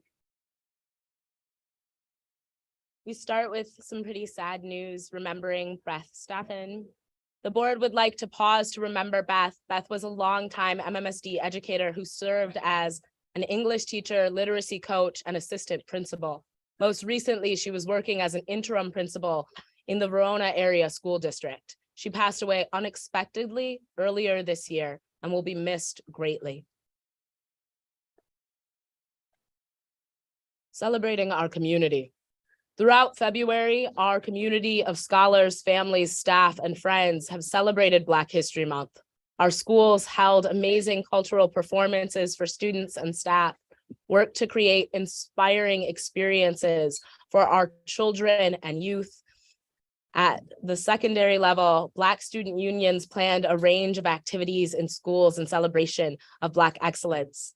Thank you to the Bubblers Making Justice program and Metro D teachers and staff for providing an opportunity for youth to create a mural in the Metro Detention communal space. The Board of Education appreciates our district's collaboration with the community in order to provide Madison scholars with outlets for artistic expression. I also want to give a shout out to the East High School drag show that took place last week on Friday. It was the inaugural drag show, and I attended with my fellow board member, Nikki Vandermeulen. It was an event that I'll be proud of for a very long time. I want to give a shout out to their principal, Mickey Smith, who supported the drag show, to Jessica Hotz, and to all of the other teachers and educators who showed up to support our students. It was an amazing event. Celebrating our students. Congratulations to Abram Mueller at West High School Junior for setting a state record in the D1 100 meter yard breaststroke. Yeah, 100 meter yard breaststroke. We are excited to say welcome back to our all-city honor band for middle school scholars. We look forward to your concert on April 25th at West High School. Celebrating our staff. This week is Public Schools Week. Thank you all to our dedicated teachers and staff for creating welcoming learning environments where all of our students in MMSD can thrive. I think it does deserve some applause, but it's okay.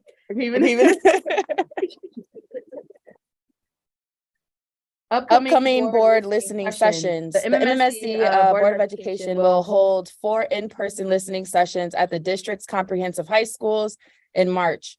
Families, staff, students, and the community are welcome to attend any session to share with the board what's going well or opportunities of growth. The dates include Wednesday, March 1st at East High School, Thursday, March 2nd at La Follette High School, Wednesday, March 15th at Memorial High School, and Thursday, March 16th at West High School. For more information can be found on our board's webpage, mmsd.org/board. We look forward to hearing from the MMSD community. Additionally to the board president's announcements, I want to acknowledge that the board has began the search for the next superintendent and will begin to update the community during board meetings on the progress of that search. We look forward to your participation. We move on now to the superintendent's announcements and reports.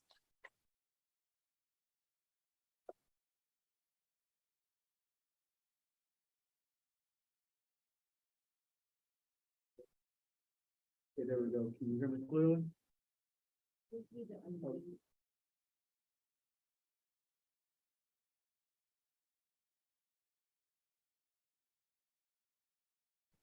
Okay, can you hear me now? Okay, great. First of all, Board Chair Moldruf and the rest of the board members tonight, thank you so much for giving us this opportunity. A couple of things at hand. First, let me just acknowledge and say thank you to all of our wonderful staff who had an opportunity to come out and speak tonight. Thank you to the parents who also spoke tonight. We're right in the middle of coming out of our pandemic, and yet there are many things that are going well, but there are things that are still looming, not only in our district, throughout the nation. And I want to be very clear about that. I do, and I know we do, this board, myself, other administrators, stand with our staff and knowing that some of the things that they brought here tonight, it's real in terms of we want to show our great appreciation to have the greatest staff in front of our students at all times. The pandemic has shown us it's not just having teachers, it's having administrators, it's having custodians, it's having our SEAs, all of our staff, our bus drivers, everyone's important. And if you don't know that, just think back. Just a couple months ago during the pandemic, we needed everyone. We needed our entire community. We're not just educating an individual child now, we're educating the whole family. And that's important. But I think we're faced again with what we've been fighting, the whole fact that our legislators have given us a 0 and 0, and we'll continue to fight that. And it's forcing us to choose between what's right and what's right. It's always time to do what's right in terms of supporting our staff who support our students, who definitely needs that type of support. Now more than ever, our students have too been challenged. Some of them have thrived and some have yet been held back in different ways, and our staff needs to work in different ways, and so do we. But we're gonna have to come together and collaborate to make sure that we can get what's in the best interest. So we're gonna take this opportunity during our budgetary process to make sure we are listening. Listening is a part of our core values. Voice, everyone's voice, students' voice, staff voices, parent voice, community voice. All of that's going to play a part in this budgetary process. And as I've been working with the board, we're committed to that. We know we want to do what's right, but doing what's right and then doing what's right, sometimes we still have to be fiscally responsible in our actions. Oh, how we wish that we could do it all. But the reality of it is we can't. So I asked everybody who came tonight and spoke, turn that into a letter and let the legislators know we have over $7 billion in excess in this district, not in this district, excuse me, in this state. Yeah. Ross, Say that yeah, one more yeah, time. $7 billion in this state, okay? Right, for those who can't see it, our CFO almost fell out back there. Somebody catch him, okay? But no, and on a serious note, we have a crisis. 35% of America's children are proficient. I said 35% of America's children are proficient. 34.7% of Wisconsin children are proficient. I didn't even mention the disparities. The disparities we have right now in Wisconsin still rank #1 in the nation. So I just want you to know we heard you tonight. We're going to be hearing you, and we're looking forward to working with you, all staff, all parents, and the whole community. And I also want to take the time to say about Beth Steffen. Beth Steffen, I know, was a longtime administrator in the district, teacher. I hired her first in Beloit, Wisconsin as a teacher. She's special to me. And I just want everybody to know that we lost a good person, a soldier in every aspect of this game, someone who stood for justice when it wasn't just popular amongst a lot of people. And so I just had to say tonight, I thank Beth, her family, everyone from the bottom of my heart. That was my first English teacher, okay?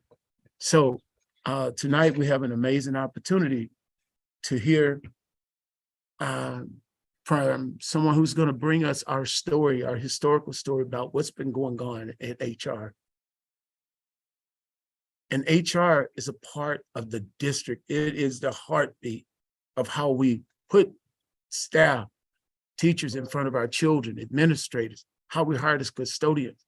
We all have to work together and we all have to know this story. I think I'm so proud of the fact that we have a wonderful person with us here tonight who was able to capture that story, who talking to many people to talk about this review. And this story isn't the end of what we need to do, but it's bringing the historical pieces to where we are and where we kind of need to go. And so when we have this opportunity to hear from one of our very own here in our community, Ms. Lowe, if you would please at this time, and I'll give the report, the HR review.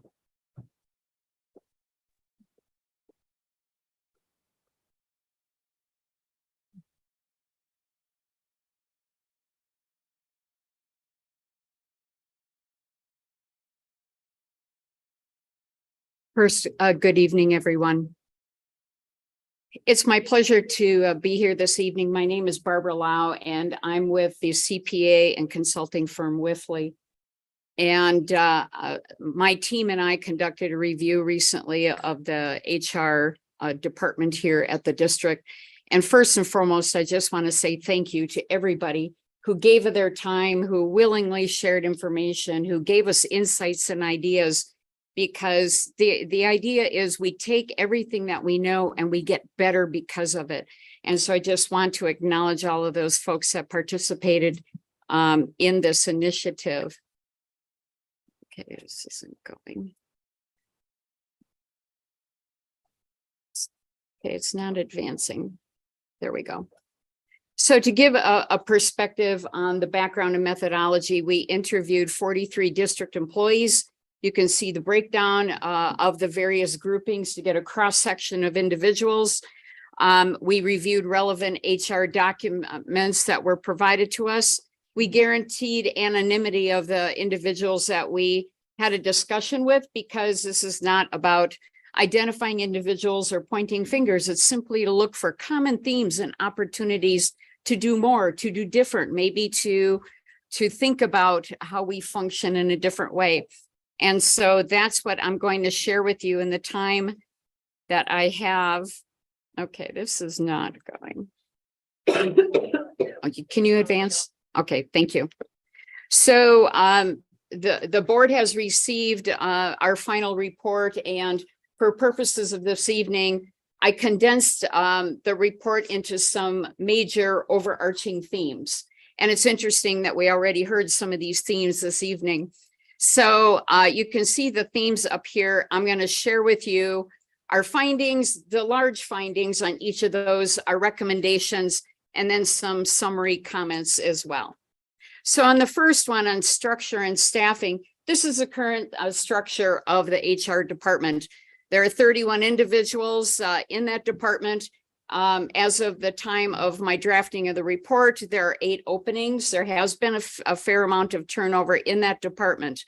I can tell you that there are various areas of the structure that potentially function better than others. And I think that there's opportunity for the district to look at this. So for example, I'll start on the far right and move to the left. On the payroll side of the organization is functioning well. There's a lot of manual work that is conducted in that area, but overall as a team, they're functioning well. On the benefits area, we have a relatively new director who has passion like you wouldn't believe for what he's doing. And he's down a couple of people as well. I think where there's opportunity in this area is a lot of questions and a lot of concerns about people that are planning on retiring and don't know who to go to, don't know how to apply to retire, and they're feeling really lost. And that was quite a common theme across the board, but that's an easy fix, getting 1 or 2 people into that area that understand the retirement system. The recruiter position is currently open. The employee relations, I think that that's an area that's structured fine, and it seems to be functioning reasonably well. I think where there's opportunity perhaps for some changes or realignment may be under the operations side. And this is something that I'm going to recommend that the district take a look at to see if the people and the positions are aligned appropriately in this area. We have a group of analysts. There are a couple of vacancies there as well. There's a vacancy in employment specialist.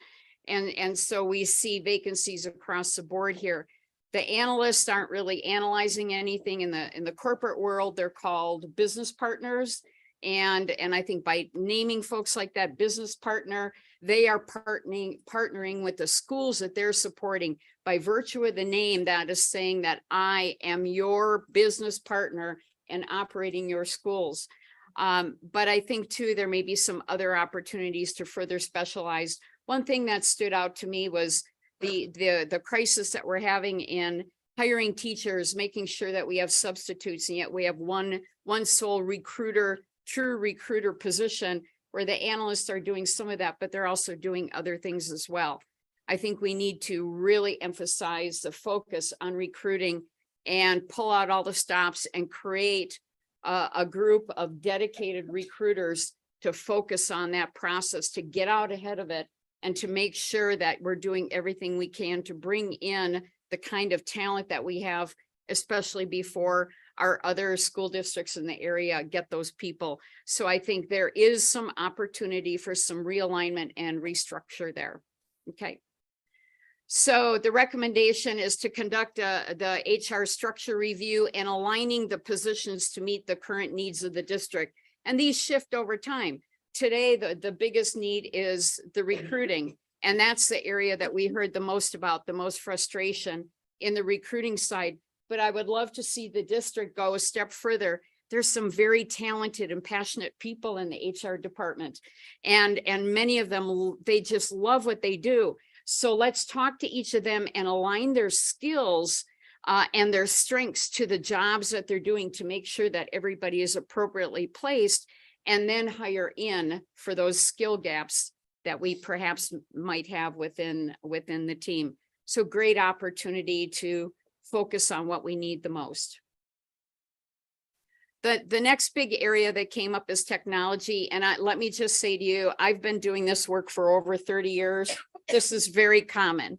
It's very common that we evolve over time, and one group or one department or different factions have their own technology for bits and pieces of things for the district. So Madison is no different. What I'm here to say is you could create a ton of efficiencies operationally, financially, by looking at all the systems that you currently have and pare it down to the smallest common denominator. I'll be honest with you, there was confusion over the HR information system, the HRIS. When we asked people, what is the HRIS for the district? Many of them said Munis, many of them said Cornerstone. They were confused by the functionality of those systems. And so I think there's an opportunity to start pulling these systems together. Kronos has been around for a long time, very good timekeeping system, ties into payroll, solid, solid organization.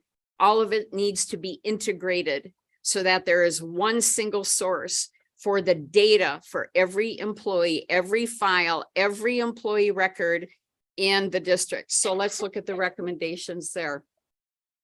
Conduct the evaluation of the functionality of Cornerstone versus Munis. And I say you already have those systems. And so, talk to your vendors on both of these and determine what the functionality is of each of those and which one would be the best fit for the district, and make sure that your head of IT is intimately involved in this process, because I see many times these decisions made without the benefit of IT, who needs to support this, frankly. And so make sure that he and his team are involved in that. Make a decision on one and make this a higher priority for the district, because through the functionality of the system, it is going to create new and more efficient processes for you. So once you make that determination on the system, determine which modules that you want and what you can use. Performance managements, the documents are saved in Google Docs. All of these things can be run through a robust HRIS. And the beauty of it is, even with the current ATS, the applicant tracking system with Cornerstone, if it were all set up properly, every I call them hiring authorities, whether it is a principal, a director, an administrator, would have access to all of the resumes, to be able to see the tracking, to be able to see the onboarding, to be able to see the status of everyone. Some of that information is currently kept on spreadsheets. And so first you need to have the right system in place in order to economize and create those processes. It definitely can be done. And then integrating everything, even with Cornerstone, there are two different systems where people are applying on one of the applications, and they go and they apply online on your website. Not all of it integrates.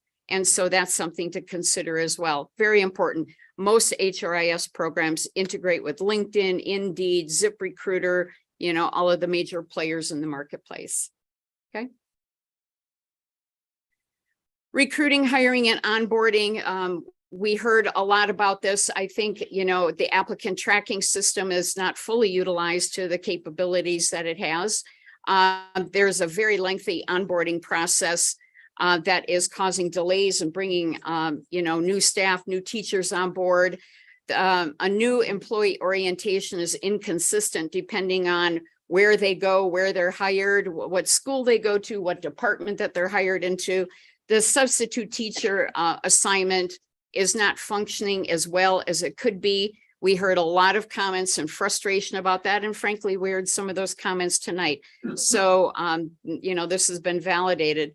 The process takes too long. Absence of district representation at job fairs is one thing that actually numerous people brought up. We need to be more visible. We need to go to job fairs. We need to be out in the community. We need to be ahead of everybody else and be there and sell the merits of working for the school district. You know, it appears to me that Madison School District is right around the 5th largest employer in Dane County, you know, with a great reputation for being there for the kids and doing great work.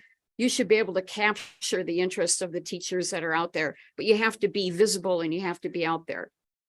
Stakeholders receive varying levels of service from HR dependent on their assigned analyst. And that's a high degree of frustration. There were some names that were raised that say, I receive excellent service from this person time and time again, where my colleague at another school doesn't get that same service.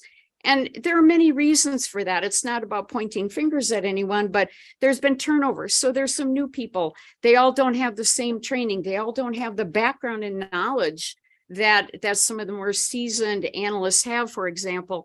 So that therein lies another opportunity. So automate the recruiting, hiring, and onboarding process to make it more efficient, effective, and give people access to the information. It'll save the folks in HR the time for getting all of the emails and the phone calls, and they're inundated with this stuff because this information isn't readily available. The system can do that for you, okay? And also accelerating the onboarding process. I think there's an opportunity here for more communication with candidates and clear communication. And, you know, they are going and getting their TB tests and their, you know, various requirements on their own schedule, of course. But through conversations, I learned that the medical clinic has one walk-in day, and that's not widely known. And so if that information were made available, perhaps that part of it might move along quicker. And so we need to stay on top of it and keep people moving, because I also heard stories of we're losing, you know, a few candidates here and there because they've applied elsewhere too, and our onboarding process was taking too long. And that's simply anecdotal, but nevertheless, the more we can speed it up, the better it is. Implement a substitute teacher hiring and placement process that meets the school needs. I think there needs to be a deep dive into this, especially at this point in time, and also for people that are retiring and moving into a substitute teacher. Don't make them go through the whole process all over again. And one person mentioned it this evening, and I heard those comments a few times. Recruit proactively and provide high quality service and the same level of service to every school, to every principal, to every administrator. Customer service and communication. Slow or no responses to inquiries from internal stakeholders. And by that, I mean principals, directors, administrators, inconsistent guidance and responses to inquiries. And, you know, this is eroding the credibility of the folks in HR and some trust issues as well. And part of that may be due to, you know, the turnover and the lack of training and so forth, but it's a side issue that's arising that really shouldn't be there. Stakeholder interactions with HR causes individuals to feel disrespected. We heard a number of comments that normally aren't part of this process. People felt disrespected by the language that was being used and how they were treated. Hiring authorities are not informed of the status of their new employee onboarding. And again, with automation, that can be taken care of. And district employees would like more communication because they're not hearing things directly as things change. They tend to hear things more through the grapevine. Recommendations there: create a customer service culture in HR. I ran an HR department for 15 years, and I know what good customer service looks like. You have to make it a focus. HR is a customer service department. Finance is a customer service department. All of the administrative functions are here in support for the children that are getting an education here. And so without everybody else, HR doesn't have a job, right? And so creating that level of customer service and that process that we are here to serve you. Okay. So I think that's very important. Provide training to all of the HR employees on the policies and the procedures so that they all know. And I know it's really chaotic when you have turnover and you have new people coming in and there's so much going on. Training needs to happen at the very beginning and it needs to be a priority. People were sharing that they weren't trained on the HR information system. They didn't know how to access some of the functions. And so a simple training, opportunity there. Establish a priority, a clear and frequent communication to stakeholders when it's important for them to have the information, and maybe find multiple ways. I know that there's newsletters and emails that go out, but bringing it front of mind and then fully utilizing an HRIS for communication. Most of them have a landing page where you can put announcements, you can congratulate people, anniversaries, birthdays, it's open enrollment time, whatever you want to put out there. That's what those platforms are for. Great communication tool. Process improvement. There's lots of opportunity here. And I put this one a little bit later because there's a sequence of things that need to happen before we can really look at what are the processes that need to change and how do we implement that.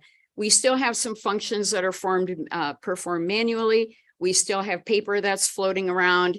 And, employers across the country, regardless of what business you're in, whether you're a school district or corporate America, people are trying to go paperless, saving folders and files electronically, lower risk. You don't have the issue with worrying about fires and all of those sorts of things, and confidentiality issues as well. Onboarding process needs to be expedited. I strongly recommend an orientation program, a formalized orientation program for every new employee, regardless of where they're going. And if they're going out to one of the schools, then you work with the principal and say, what would a good orientation program look like in your school? Have a town hall on this and gather the very best information. That orientation will look different for a school versus for an administrative function.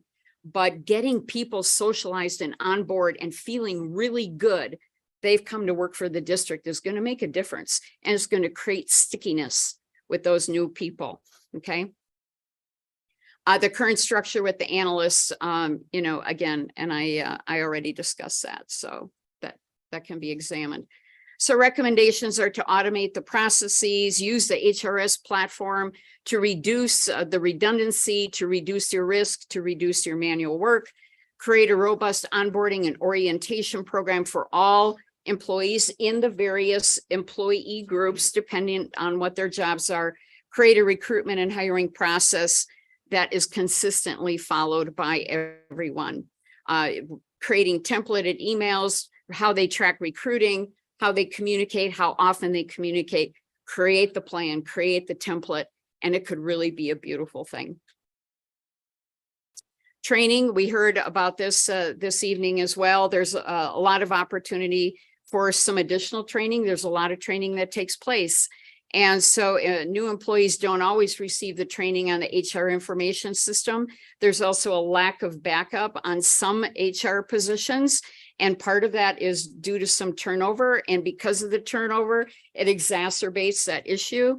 And so that's something to be aware of. There's compliance training that, takes place, and that is saved on a spreadsheet. It could be put in an HRIS. I know you also have a training function. I think there might be some opportunities there to collaborate, perhaps to save that information. So, and employees could benefit from training on how to conduct a good performance review, on discipline, on termination, and then also some leadership development as a place to start. So I just toss those out there as a couple of areas. So making sure that you have the completed training information, whether it's in a learning management system or in the HRIS. If the training department has a learning management system, perhaps this information could be stored there. Cross-training people is going to be very important, especially as we're going to continue with the talent shortage. The Bureau of Labor Statistics data shows clearly we're going to be 15 more years of labor shortages based on birth rates. Okay, so we've got 15 more years that we're going to have to deal with this. So we have to plan, we have to be more efficient, more effective, do more with less, and automation can help us with that. Cross-training people, coordinating the training activities between HR training and legal, because legal does some of this as well. So determining where to best house, where we can coordinate some of our efforts to create the very best programs and to launch those for the employee population. And then also looking at your leadership and your succession in your future and providing some career pathing for people as well. So I thought you might be interested in seeing the number of recommendations per category. This does not necessarily indicate the urgency or criticalness of them, because there were 16 recommendations on the recruitment, selection, and onboarding category.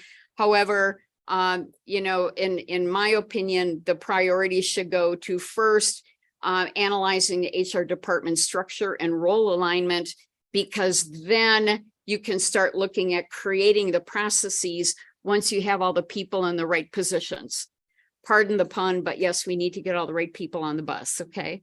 And make sure that we have people appropriately positioned. So I thought you might find that data point interesting. Some additional opportunities that came up that didn't fit the categories that I thought were noteworthy. The district could benefit by having a strategic talent plan. And I will tell you that this is becoming more and more popular, looking ahead, planning in advance. What are the positions and the vacancies that we have going into the future to make sure that now, if we have a plan, we can start allocating resources and moving in the right direction. We heard a lot about employees wanting more leadership and direction and guidance. Relationship building is going to be very important. There are a number of fractured relationships, a loss of trust, and it definitely can come back, because we need to kind of regroup and regather and build those bridges.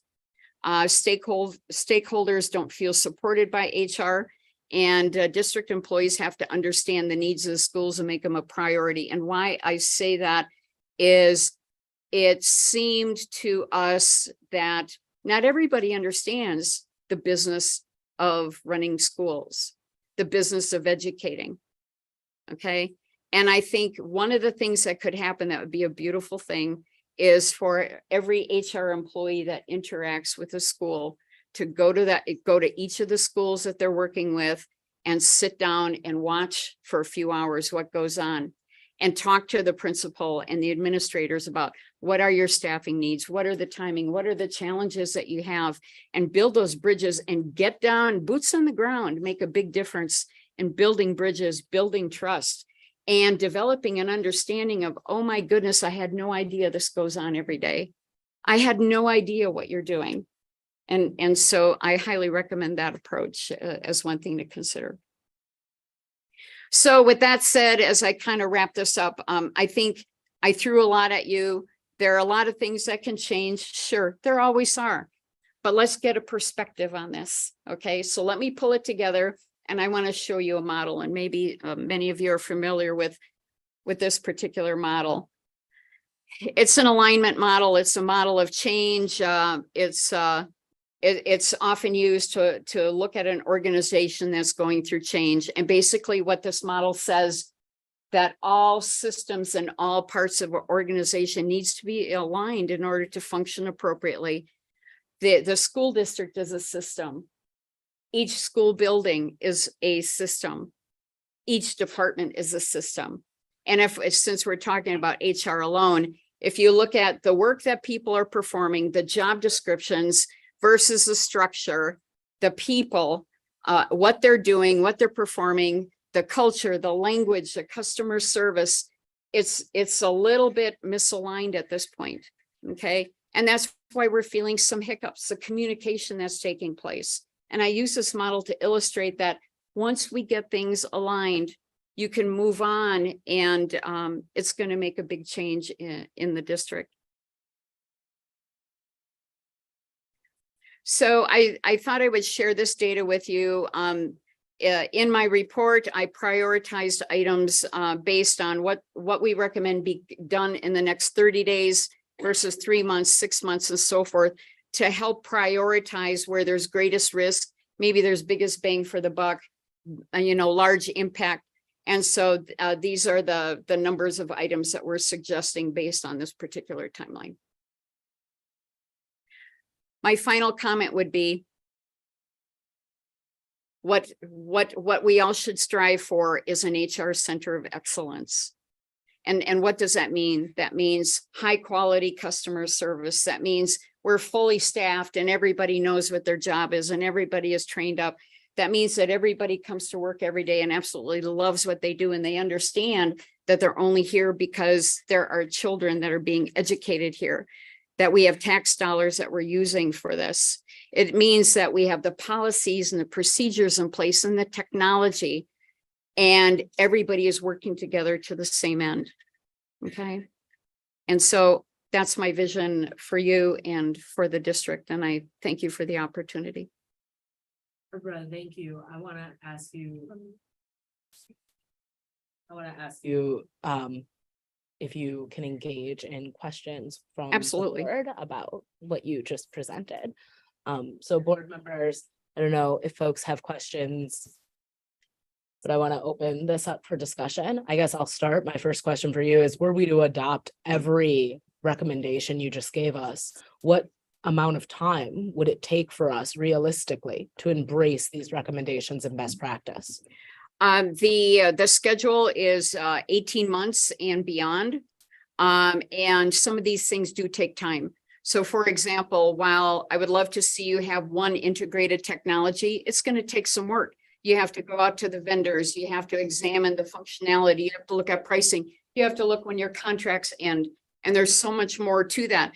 That's going to take some time, but starting on it soon would be advisable so that you can make an informed decision, as to when you might pull the trigger and migrate information into one system and let the other one go.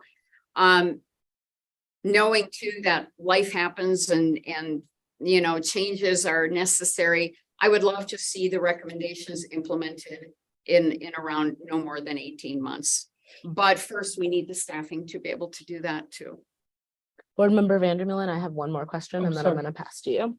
Certainly. I want to ask, are there any major barriers that would stop us from being able to do this over the course of the next 18 months? If there was a significant initiative that took a priority, I don't know what that would be, but things get derailed by something else coming in and taking everyone's time. And also lack of staffing to implement the changes. That to me would be the biggest challenge. You have to have the people to be able to implement it and the leadership to run it. Thank you. Board Member Vandermeulen. One, I want to thank you for your work. This is a masterful piece of work. I read the presentation. I'm trying to find where I put the full report because I haven't been able to open it. So if you could send an extra copy, it'd be wonderful, because my organization could use some HR help. So,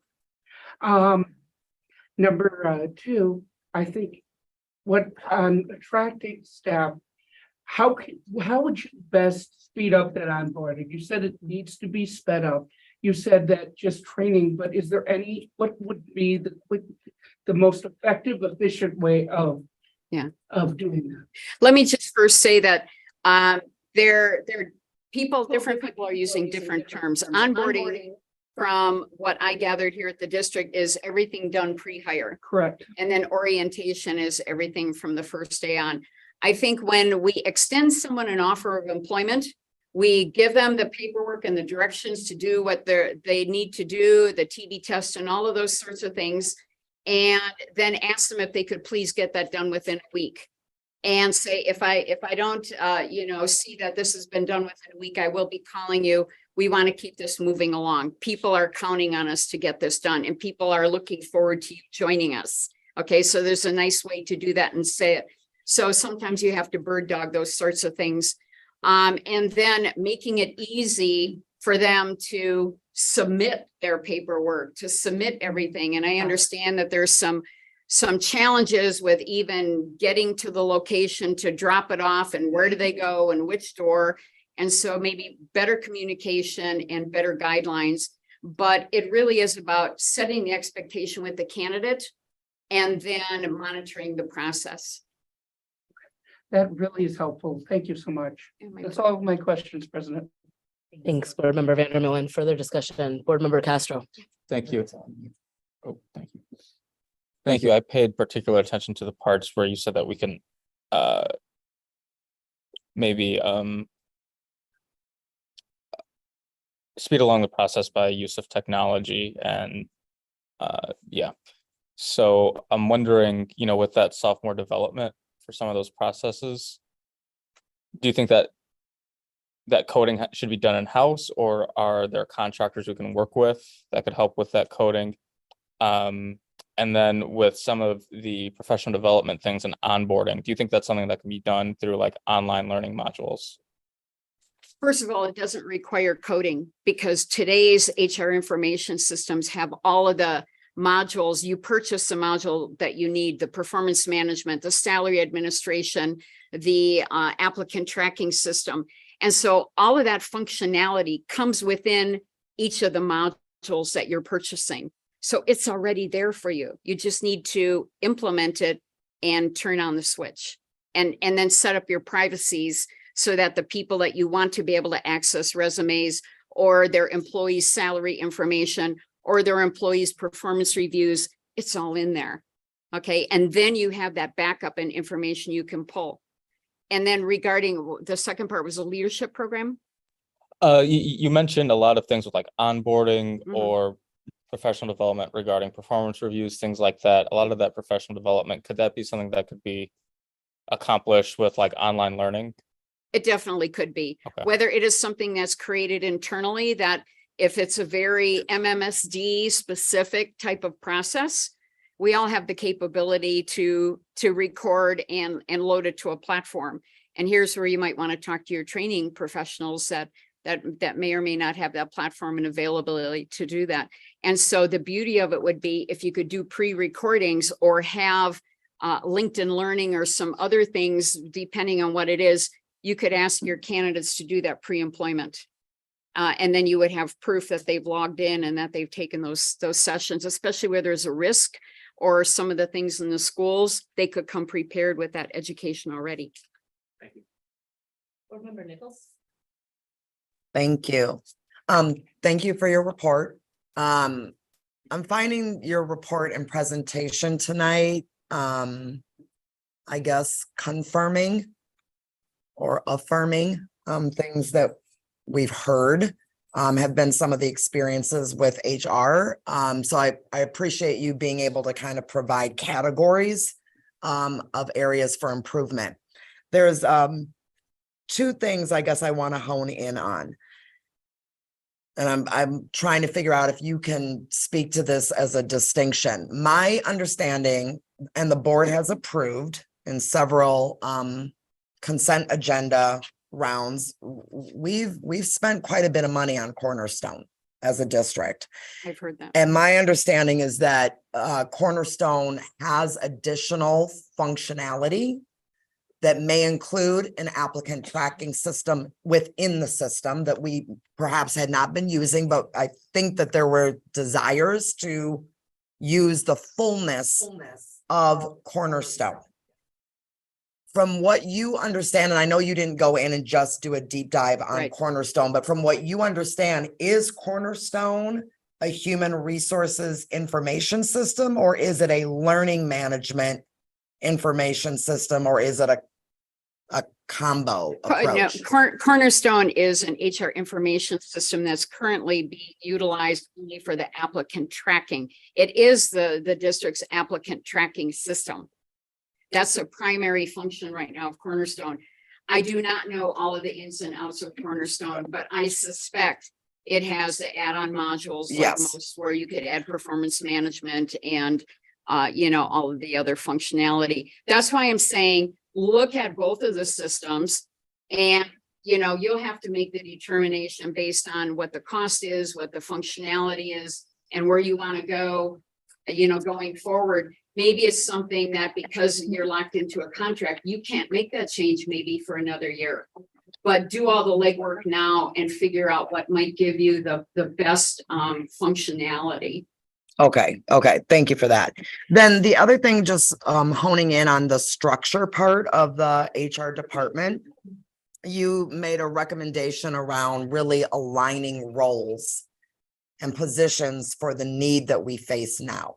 Right. And as I think I heard you, you spoke about, we have one recruiter at a time where we have quite a bit of shortages in the field and a need to bring in more employees. Do you have a recommendation around what you think an organization of our size should have in terms of recruiting staff? That's kind of a challenging question because it's dependent on how many open positions you have. It's dependent on whether you have a cycle in hiring, so you have your ups and downs. And I know that some of the analysts are doing some of the recruiting work as well. But what I'm saying is you need to have more of a team and start small and build from there. Take the talent that you have that love recruiting, have a passion for it, understand what the needs of the schools are, and maybe you put 3 to 4 people into that recruiting bundle. And let's face it, those of us in HR, we're all pretty cross-functional. We can do recruiting. And so maybe at a certain time of year, you have 4 dedicated recruiters and you pull them off of maybe some of the other duties. So maybe you have a flex type opportunity. I don't know exactly what that looks like, but I think based on the current needs, you need to look at establishing a professional recruiting function that are doing nothing but that until you get yourself up to the point where you can start relaxing on it a little bit and putting, dispersing your resources. Okay. Member Nichols? I think that's good for now. Thanks. I see Dr. Jenkins and then Board Member Gomez Schmidt is your hand up, or are you just trying to bring that? Yes. Okay.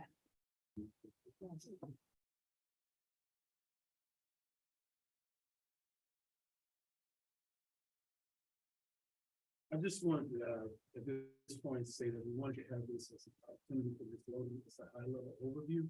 We had planned to. Unmute yourself, please.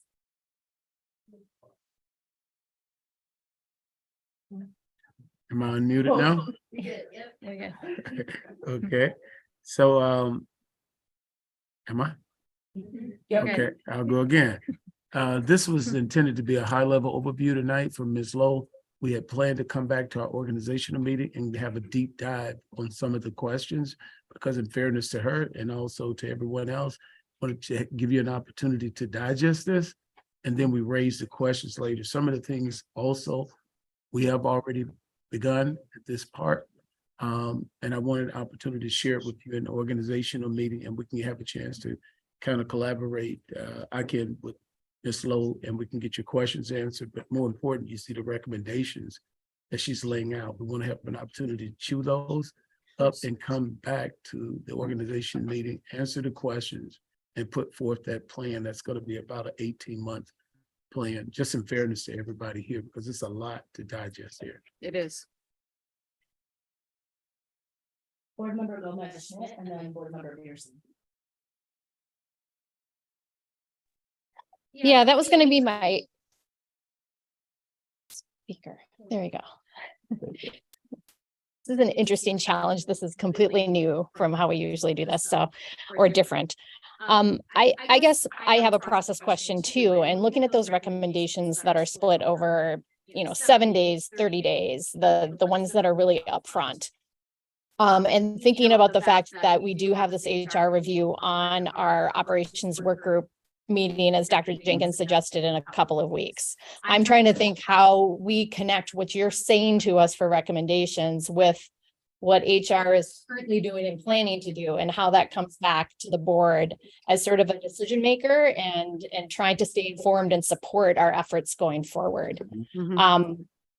I don't know if that's a question, but just trying to figure out how we move forward. Like Dr. Jenkins said, it's a lot to digest, and I really appreciate you giving us this proactive look at concrete steps that we can take to improve our processes and improve our customer service and really improve our ability to recruit and retain our staff. So I guess, how do you, Dr. Jenkins, see it looking, and how do you see it looking for it, like bringing this back to us for more questions and sort of more of a process moving forward? Yeah, I think there are a couple of things to consider. First, what are some quick wins and things that we can do immediately to make things better or more efficient? Maybe some tweaking of the onboarding and creating more of a process there. But looking bigger picture, you have to talk internally about what you think the appropriate timing is. I know that you're also recruiting for the top HR role at this point in time. And my recommendation to Dr. Jenkins was in the interviews, the top 2 candidates should see the report. And because HR people love this stuff, it's like, oh, you already laid this out. Now I know what I'm going to be focusing on in my first 30 days and my first 90 days and so forth.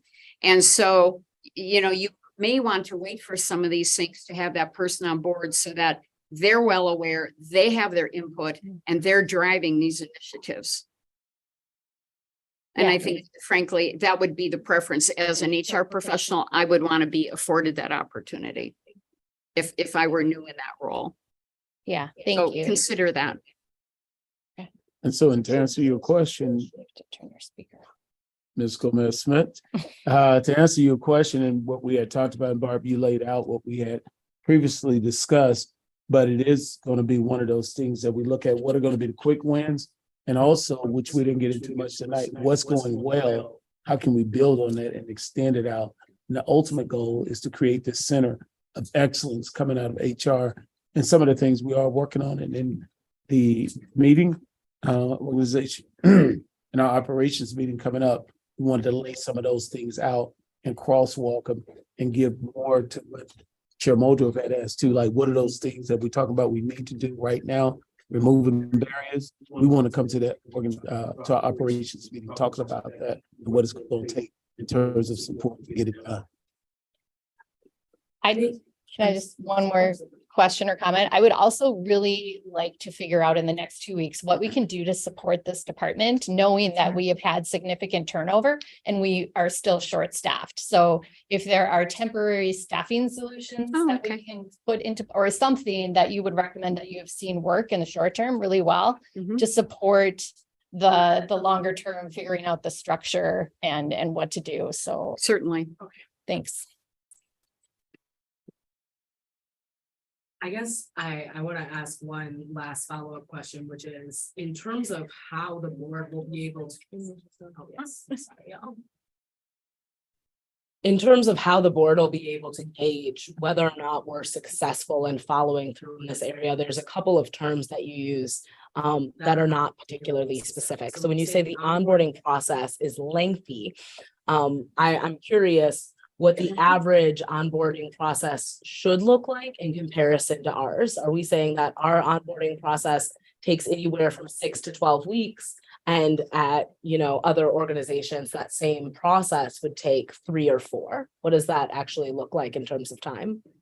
Yeah, it definitely can go on for a couple of months, and part of the reason is because the candidates are dragging their feet and not going and doing the things that they need to do.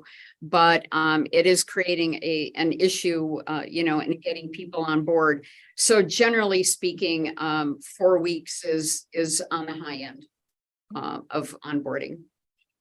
I think that the other thing I want to ask is, or say before we close out this conversation is, Madison can't be a great place to be a student. It can't be a great place to go to school unless this is a great district to work for.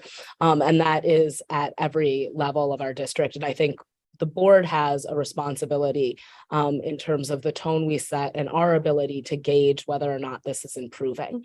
And so I'm curious about how the board can take greater responsibility in setting the tone for making MMSD a quality place to work. I think it starts with setting that standard of excellence in everything we do. And, you know, in a teaching institution, we talk about excellence in teaching, you know, and we need to talk about excellence in all of the areas and the support that we provide to the administrators, to the principals, to everybody that we come in contact with.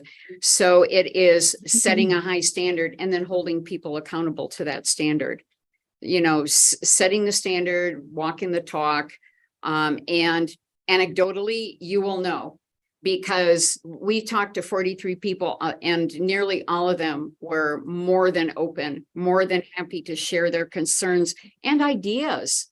I mean, they were absolutely wonderful.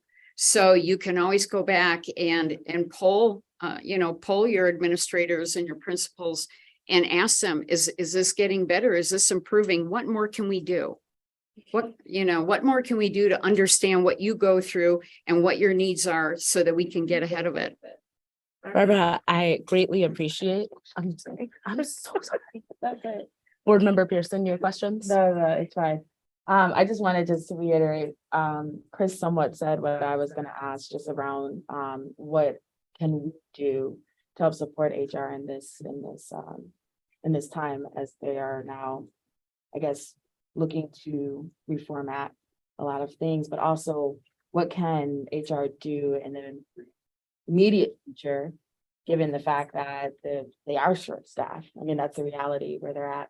And what kind of the recommendations that you have given can they put forth like now, and not necessarily like 18 months from now, but things that they can work on to make it better.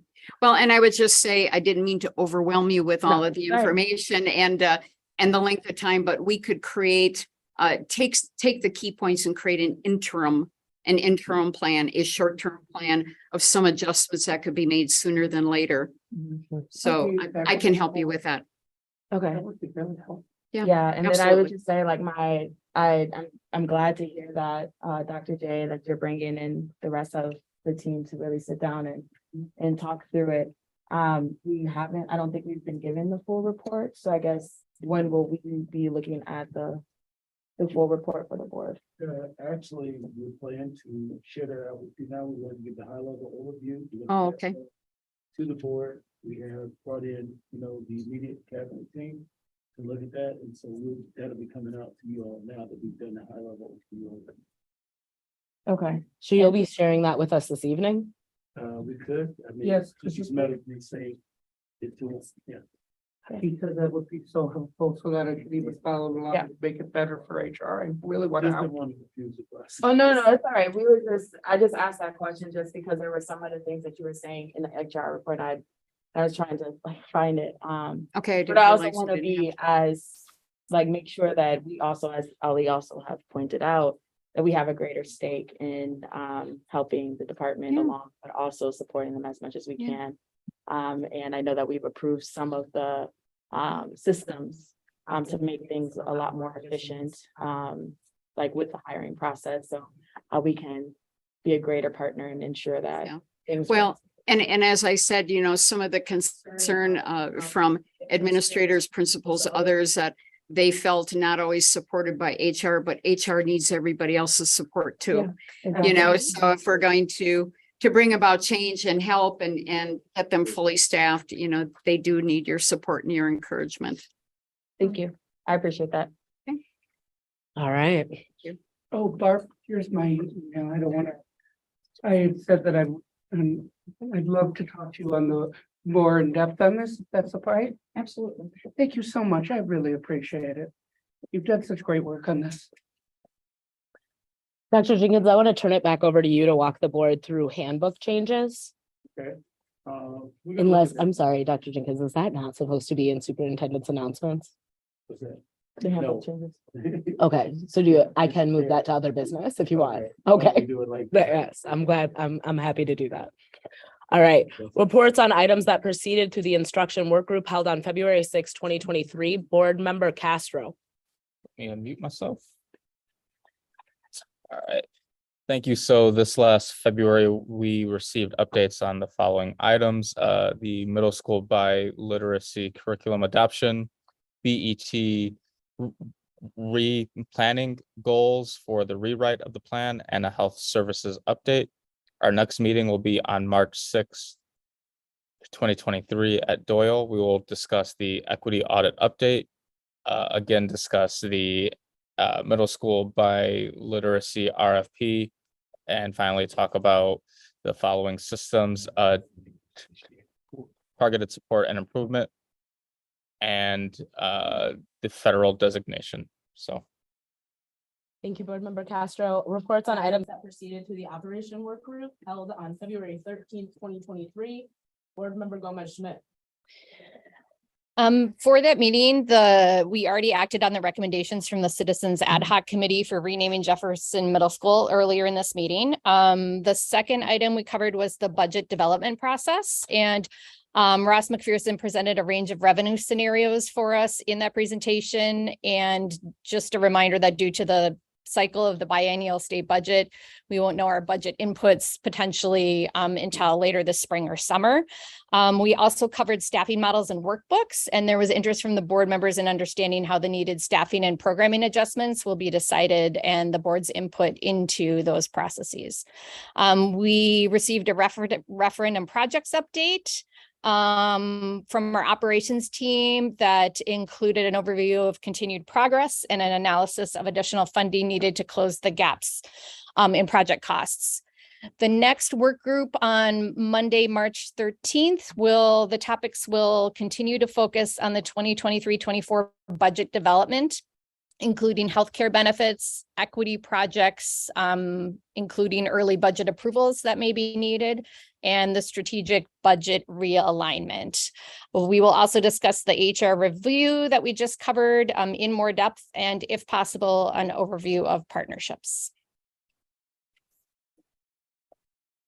I move that the Board of Education adopt and approve all of the motions set forth in section 10 of the electronic agenda prepared for the February 27th, 2023 regular school board meeting, exactly as said motions are written. By voting affirmatively on this motion, a board member expresses his, her, or their affirmative vote on each of the motions consolidated hereby, subject to any express separation that have been made by any member of the school board. Second, Maya Pearson. Board Member Castro. I'd like to pull 10.20. Further discussion? Board Member Gomez Schmidt. 10.21 and 10.26. Further discussion?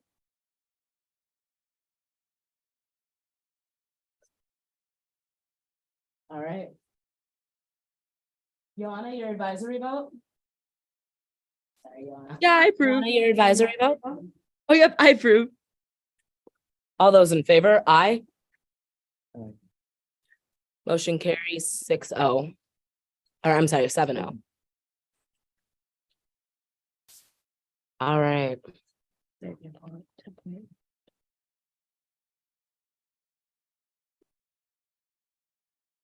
I move that the Board of Education approve awarding RFP 4084 to the first student for a 5-year contract scheduled from July 1st, 2023 to June 30th, 2028, with an expenditure for the 2023-2024 school year of $17,200,826.54 for the 2023-2024 and a $16,020,000 $20,926.34 each year thereafter through June 30th, 2028, for a total expenditure of $81,337,531.90 using the fiscal year 2024 transportation budget. Second for the sake of discussion. Thank you. So, yeah, I pulled this because, thank you. See folks coming down. Thank you. So I pulled this because it's a fairly large decision for us, and I imagine board members want to have questions. My primary question is just ensuring that the recommended provider is trained to be student facing, and how their process for customer support and complaint goes. Sure, I can articulate that. We'll both come and start off, but just to kind of give a quick overview right fast. In the RFP process itself, of course, it was, took us about a year and a half to put this together. You'll see some customer service friendly action items inside the RFP itself and their response. The response that they provided us, we rated it on a scorecard, and that scorecard became the basis of our recommendation to the board. And so we do have access. I think you have the scorecard itself. But we think from a customer service perspective, if you want to share something. Sure. So in going through all of the proposals, the thing that stood out about our recommendation per student is that they have dedicated teams to customer service called Customer Cares. It's a proprietary team, an organization that they actually have in-house. This is real time. So if parents have issues, if schools have issues, there's customer service on hand to answer those. They also do everything from surveys for us to look at their side of the house, as well as what our community is seeing. This is something that I think we really need in this district to really look at how well are we serving our community, and making sure that our partner is willing to give us their best as we give our students our best. And let me add for a specific example, just to kind of give you a point of the level of detail that was provided to us at the RFP itself.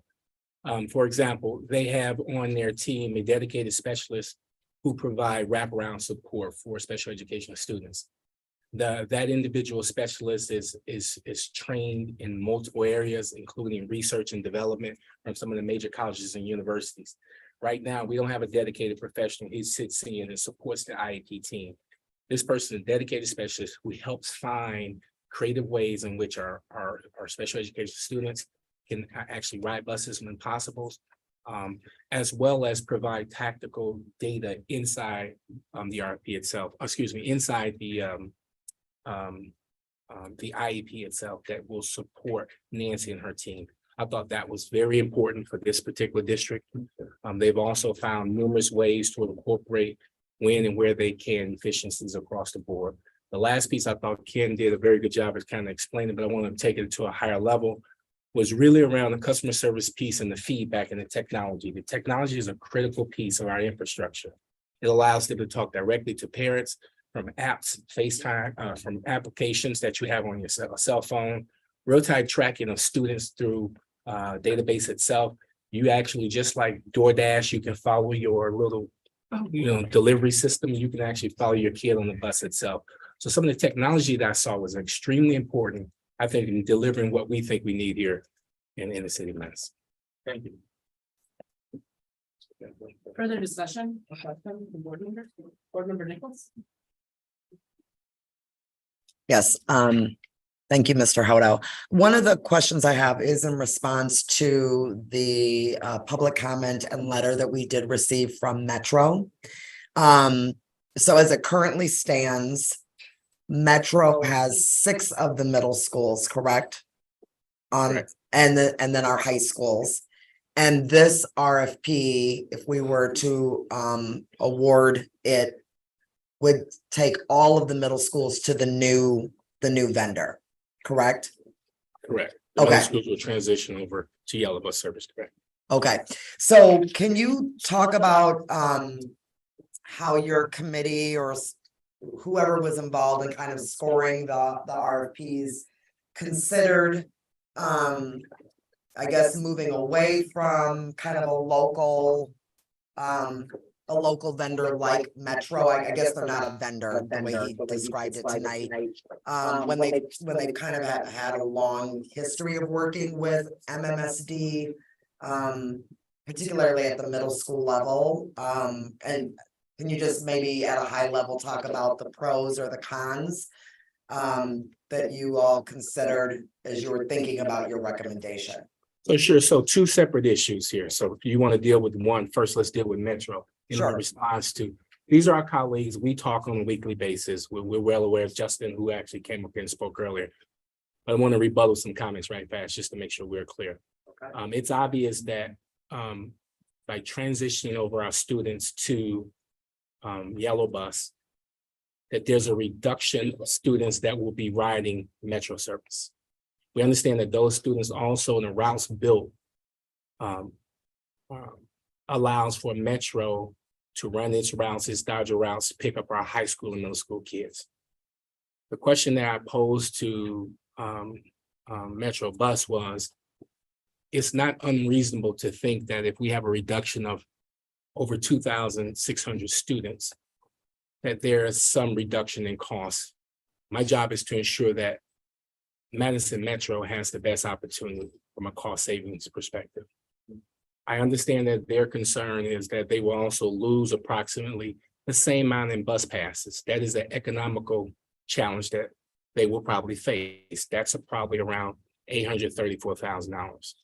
That's a huge impact. We understand that. But the RFP itself was strictly designed to get our kids from A to B or home to school. We factored in everything, and we will continue to work with our Metro partners. We understand that their routes won't change, even though they have a reduction. But what we're asking them is to also work with us or partner with us. Maybe we have more high school routes that they put in place, since we pay the same amount of money. It's not unreasonable. It's a contractual thing. We'll discuss it at the legal point. But my team and transportation team will work very closely with the Metro team. They have been partners with us, and we want to continue to do that. But our job is to get a reduction in cost where and when I can. That's Metro. Okay. Badger Bus. I wasn't actually asking about Badger Bus. I was asking specifically about Metro. And just thinking about when you all were taking the RFPs into consideration, going through your scoring rubric, how did you all consider kind of any local partner like Metro specifically is what I was thinking about, since they were already dividing up some of the load. Absolutely, we considered it, and we considered it significantly. Matter of fact, we gave higher scores to our local partners. They received a higher score initially in that area because they've been local. We had some historical contracts. We've also partnered with many other local vendors as well, Corbison and a lot more who do our after school. And so, yes, this was significantly considered. Ultimately, the RFP and the rating system itself is where we judged the entire process. It was a fair and competitive process, and we gave our recommendations. Board member Vandermeulen, board member Pearson, and then board member Gomez-Schmidt. One, thank you for taking special ed into account. That's absolutely massively huge in my book, because we have a large number of special needs students with different transportation needs, different schedules. I find that important.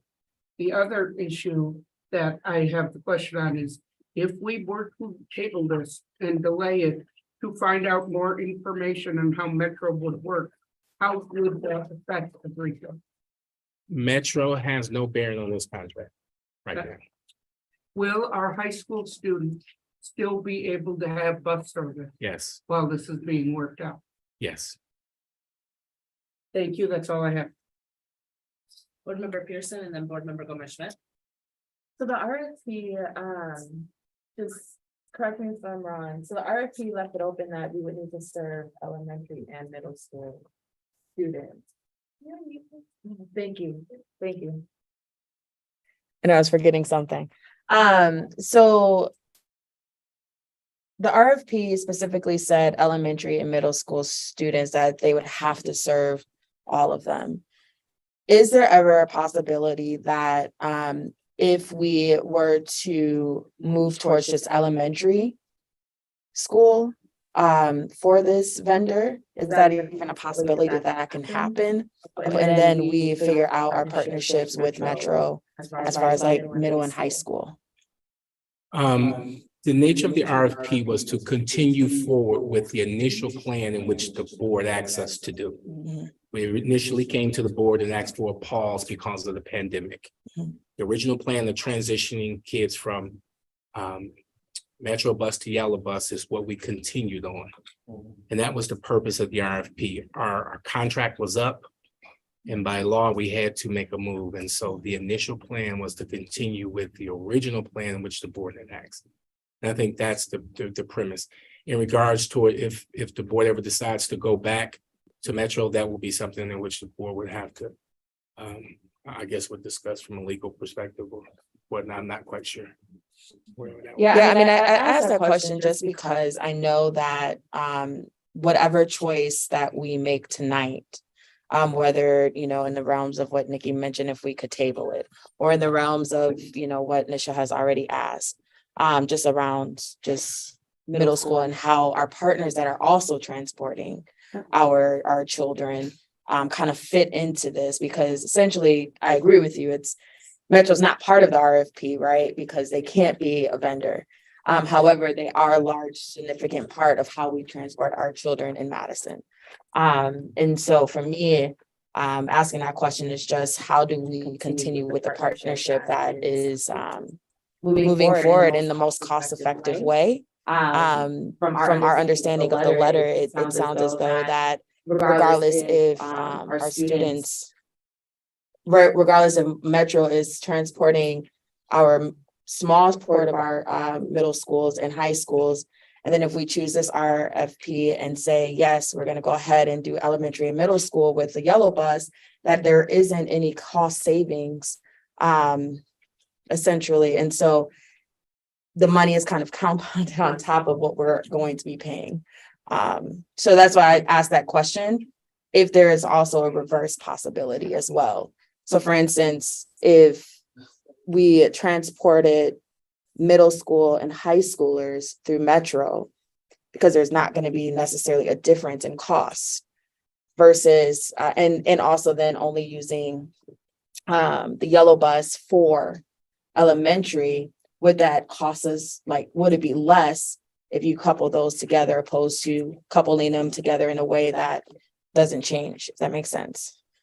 Yeah. I know it's a complicated question, but hopefully that makes sense of what you can understand where I'm getting at. I want to make it categorically clear.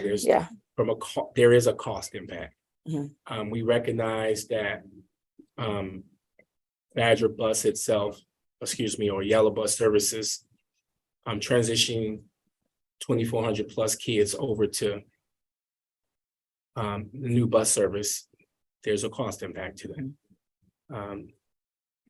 Metro bus routes won't be impacted. We will pay them the same amount of money to move our high school kids. And you think in terms of when they're making their routing systems, they're picking up high school and middle school kids in the same geographical area. And so it makes sense that they can't redo their routing systems. So there's a similar cost. There's no impact to cost from it. We're going to pay the same amount. But there will be some savings in regards to bus passes.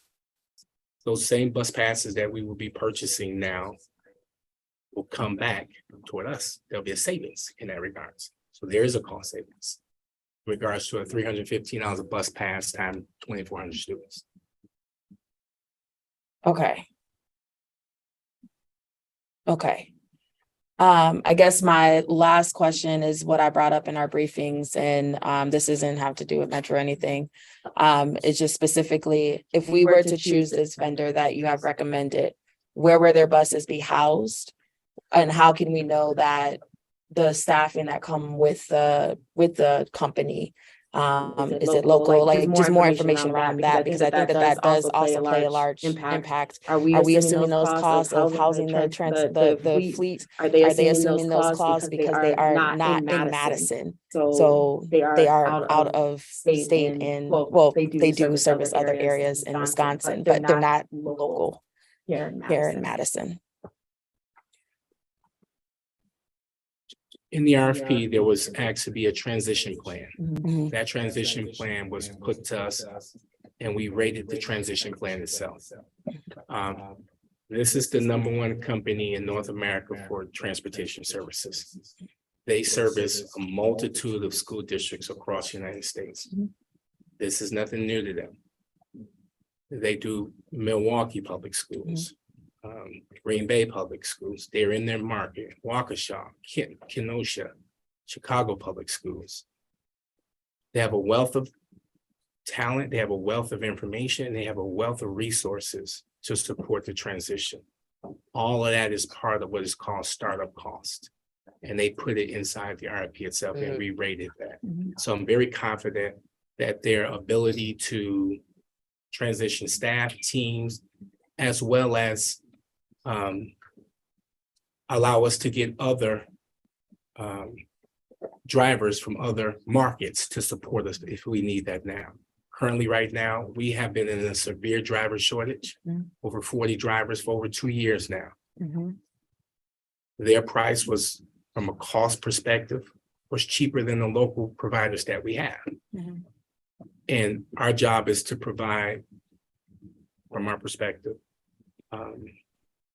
the best and qualified, at the most economical price that we could in regards towards service, technology, routing efficiency, speed of service, transition. Everything was rated in the RFP itself on the scorecard. And so I feel very comfortable that if given the opportunity with the recommendation, of course, the board is certainly more than welcome to make whatever recommendation that you all want. But from my professional opinion, we gave the answer strictly based upon the rating of the scorecards. I appreciate that answer. That's it for me for right now. Board Member Gomez Schmidt. Yeah, thank you. Mr. Hodo, one of the things that I'm trying to clarify, and I guess stepping back, one of the reasons that we are making this transition to yellow bus for our middle school students altogether was a philosophical decision about when we wanted middle schools to start, what time of day. And so we were not able to, I guess my first question is, are the students being transported on Metro bus right now, the early start schools, the middle schools that haven't transitioned to the 9? Correct. That's correct. So those are the schools on the east side of the Madison that are still starting at 7:30 in the morning. And this, I mean, that was the only way that Metro, as I understand it historically, has been able to service 2 routes for us, for middle school and for high school, is by having our middle school start so early. And the board long ago, before most of us were on it, made a decision to Nikki may have been on it, made a decision to transfer services to Yellow Bus so that we could change our start times. So one of the things I'd like you to speak to is just, and this year, because of driver shortages, we have been running a 3-tier system with our yellow buses, which has had schools starting really early, kids getting picked up before 7 a.m. and middle school is starting after 9 a.m. And I just want you to speak to the importance of getting us back to a 2-tier system, because when I was reading the RFP and the recommendation, to me, that's the one thing that stood out the most as a priority, was to get us back to a 2-tier system most efficiently for those yellow bus routes. Absolutely. Committee Chair Gomez Schmidt, I do think this is the #1 priority from our vantage point, getting back to a 2-tier system. I can probably speak to a multitude of issues, but I'll try to keep it short and brief. From the perspective of middle schools, you can make the case that if some middle school students are getting to school late and some are getting to school earlier on yellow bus service, and some are coming a little bit later on metro service, that could be a monumental inequality when it comes to learning. They have more difficulty in getting to school, catching the regular metro bus, getting there late sometimes, buses are running behind, et cetera. Same thing with metro service. Also, you can make the case that there's some elementary schools who are starting earlier, and there are also elementary schools in the third tier. So they're getting to school after 9 o'clock. And in some cases, they're getting home after 6 o'clock, 5:30, 6 o'clock in the evening. Our littlest babies. And so our goal is to try to get what we consider to be an equitable busing system from east side and west side all across all of our schools. We would like to begin to start our tiers, first tier or tier 1 being elementary schools going first. This will allow our middle school students to sleep in a little bit more, and that we bring them in through the second tier. We know that this is going to require some flexibility amongst our principals, amongst our communities, because the routing system is built based upon geographical location of students. The way you have some high density population, you have some less dense. But ultimately, our goal is to try to put similarities. We've worked with our associate superintendents on trying to find the most optimal bell times for pre-pandemic levels in which they've made the recommendation. We will work very closely with either vendor that you go with to ensure that we go back to this 2-tier system. A 3-tier system is not an option for us. We believe that that's a breach of contract if we need to go back to a 3-tier system.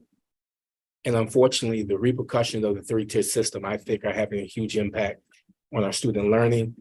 Kids can't make it to the cafeteria. They're not getting breakfast to start off.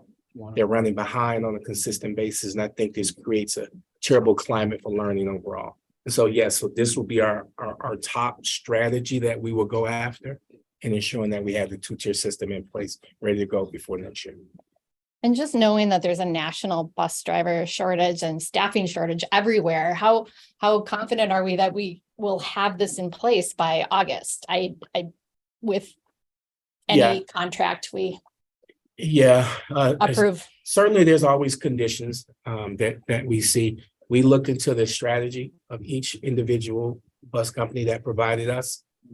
We felt that the vendor in which we selected strategy was more robust. It was more reasonable. Myself and Ken, who's been doing this some time, we kind of understand the pros and cons of it. I think the driver strategy is inclusive of a full HR team, a full HR blitz. They have the manpower and the resources to come into our community. They will also, they made a very competitive price around pay wages to put bus drivers in a competitive higher ranking initially right off the bat. That's very attractive. I also think that their ability to touch markets outside of this particular area is also very attractive when it comes to our resources. But ultimately, I think they have a recruiting machine. They have a full HR department to support.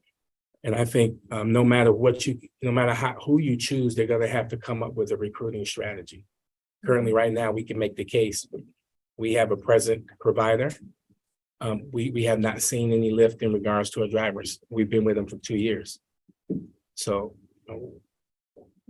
ultimately, our goal is to make sure our kids come out of the 2-tier system and that we have drivers. That will be the full responsibility. We have put inside the contract itself risk and rewards.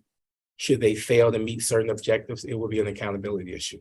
And we'll deal with that from legal, but we do have the ability to withhold payment when there's some accountability issues.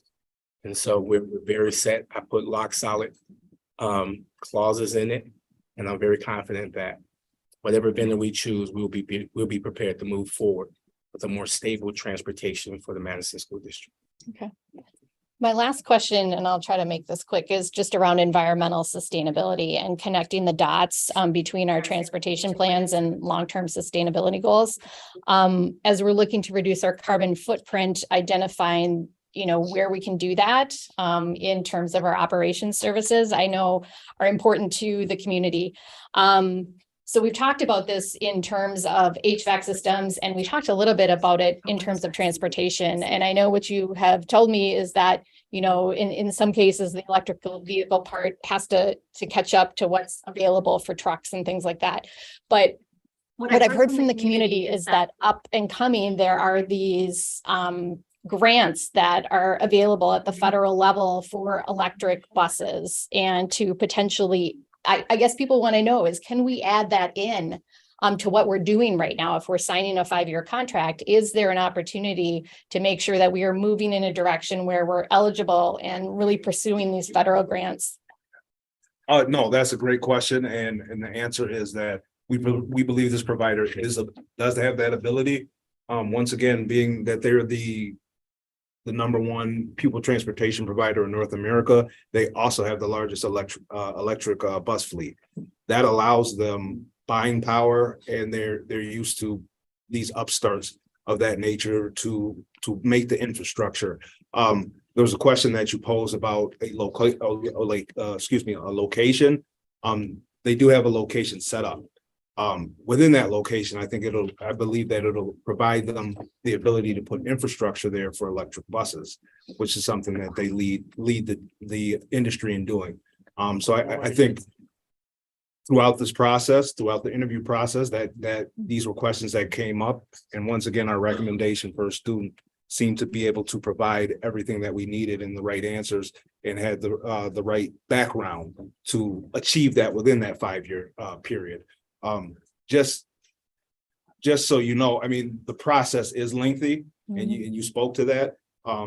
Being a startup and then not having the infrastructure, there's a possibility that we may not see that until the latter end.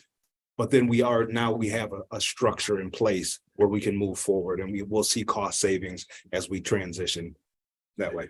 I just think we don't want to miss opportunities that are available. And they have a lot of grant. They are in the business of transitioning fleets over to electric. So they are aware of all the federal, state and federal grants that are available to them. I know that they've worked with some school districts within the state already to get that going. And we also provide a written response to you, but I'll take the opportunity to read it because I think it's very important to the community at large as well. There's always an opportunity to continue to work with vendors after they are selected in the BAF or best and final offer contract negotiations. When doing RFPs, it's important to note that vendors are only required by contract to work within the bounds of their responses. The chosen vendor has the capability to provide electric buses. They have indicated a number of conditions that we would need to consider. Specifically, we need to consider electric buses cost 3 times as much as a regular bus, and that grants are between the federal government and the vendor. The selected vendor has a grants department, which we thought was very attractive. And they also indicated that they'll be working with our team to help develop a plan for the district to procure some of these grants. They have independent grant writers whose only job is to help us write the grant and find resources. Rest assured, your transportation team consists of 1, 2, the other 2 could not make it. 4 people total. And so we would need additional resources. And then ultimately, by supporting this move, we think more electric buses will be coming on the way as the industry builds its capacity. Just to kind of give their districts a reference point, I think Metro has approximately 3 buses total in your inventory. 46. So it's kind of give you an idea of the industry and where it's at. And lastly, I'll probably close on this note here. In the rating of the scorecards, we rated sustainability based upon 4 areas: electric vehicles and the use of alternative vehicles like propane, route efficiency, maintenance program, the ability to maintain these buses in an attractive manner, as well as the experience of transitioning districts to electrical fleet, which was very critical for us. They're proposing for us 100 new buses. These are new buses and they're air conditioned. There are some things in which we thought was very attractive in this manner. When you're riding on a hot bus at 100 degrees in the summertime, you wonder why kids sometimes dysregulate. It's very attractive to understand that we have a new modern fleet coming in. And so we asked for some of these things, and we're confident that they can deliver. Thank you. Board Member Simpson.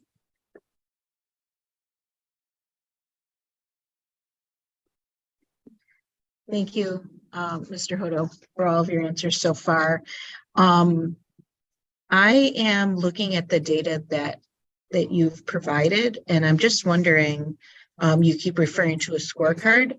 I'm not seeing that anywhere. Is that something that you provided to us? What's it? I think I provided a summary of the scorecard that was given to. You should have received a summary of results that had the overall criteria for the scorecard. So I see the transportation, the board Q&A.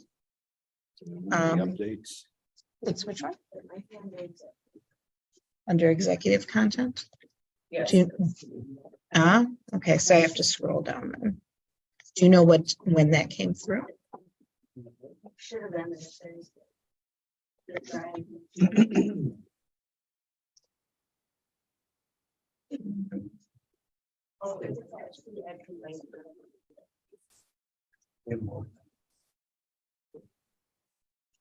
I'm sorry for for derailing everything. I'm just, I'm interested in the data behind what you're talking about, and I haven't seen it yet. I know one of the interests that I have is just that we are ensuring the safety of all of our students, with whichever vendor we go with, that they're going to be most prepared to ensure safety on the school bus. And so since I'm not going to fiddle with my computer right now, can you just talk a little bit about your recommended vendor and what their procedures are for ensuring student safety? I think we, in the active RFP, there was a rating system. These RFPs and the responses are extremely lengthy. Okay, there's an entire section around safety. They've provided a lot of technical resources and understanding around safety and the totality of the safety. This is a very experienced bus company. That's the #1 company in North America. I think from a rating perspective, I'll be more than welcome through the request for records. We can get the board whatever they need or desire. But ultimately, they had a very attractive safety record. They provided data to support it. They provided resources as well as recommendation from other schools district on their safety record. Safety is paramount for this particular. One of the things that we've asked for in regards to a safety that supports us from a technology standpoint is cameras. Cameras is very critical. 3-dimensional cameras that allow us to see the entirety of a bus. Cameras with sound. These are some safety mechanisms that we put in place. RFI technology that allow a kid to check himself on the bus. He registers that he's on the bus. He or she goes and sit down. The kid actually checks himself off the bus. We therefore know that they're getting off at the right spot. All of this technology that we've included as a part of the overall growth, we think will ensure the safety of our kids. Ultimately, our buses, they're new buses. All buses have to go through a safety checklist, and their drivers have a comprehensive training program around safety itself too. And so rest assured, we do believe that the buses will be extremely safe, and their drivers are used to driving in the north. And I appreciate that answer. The other piece of safety is around student interactions with one another. And so when you're talking about cameras being on the buses, how does that interact with any sort of expectation for student behavior, the behavior education plan, how we're ensuring that our students are feeling safe as well as being safe while they're on the bus? Yeah, I think currently one of the things is with any carrier is that we want the drivers to have a relationship to the best of their ability with the students. I think that is paramount in interaction within driver, student, or, you know, attendant, student, and that overall cascades throughout the bus. We need drivers that are going to be trained on how to keep order within the bus. We also have a policy that is in place now with reporting. So whenever there is a bus incident, said drivers are reporting those incidents to ourselves at transportation, and the school principal. As far as the BEP, that's when the school side takes over into anything to do with behavioral. But we support the schools, and we support the carrier as a conduit for on both sides. When you're talking about the cameras on the bus, who's on the other end of those cameras? Who's able to see what's happening? So typically, for security reasons, the bus company will send over footage to transportation, and then we will review it, and we send it to only the school principals for review. Per legal, those are the only entities who can view any bus footage in regards to bus behavior. Okay, thank you. Is that it for your questions? That is it. So I want to add myself to the deck, and then I know Board Member Vandermeer and Board Member Nichols have follow-up questions. I want to thank you all for the work that went into this and for the work that you're putting into this conversation right now. I want to acknowledge that it's late and it's kind of difficult to have a high level conversation that's deeply focused at this point in the day. I want to thank our Metro partners for joining us here tonight. And I want to say that our partnerships are valuable to us, that this district can't function without healthy and thriving partnerships that allow for the success of our students. I feel deeply impacted by this personally. I have a seventh grader who has to get up at dawn to go to school, and she takes Metro, but she has the privilege of only taking Metro home.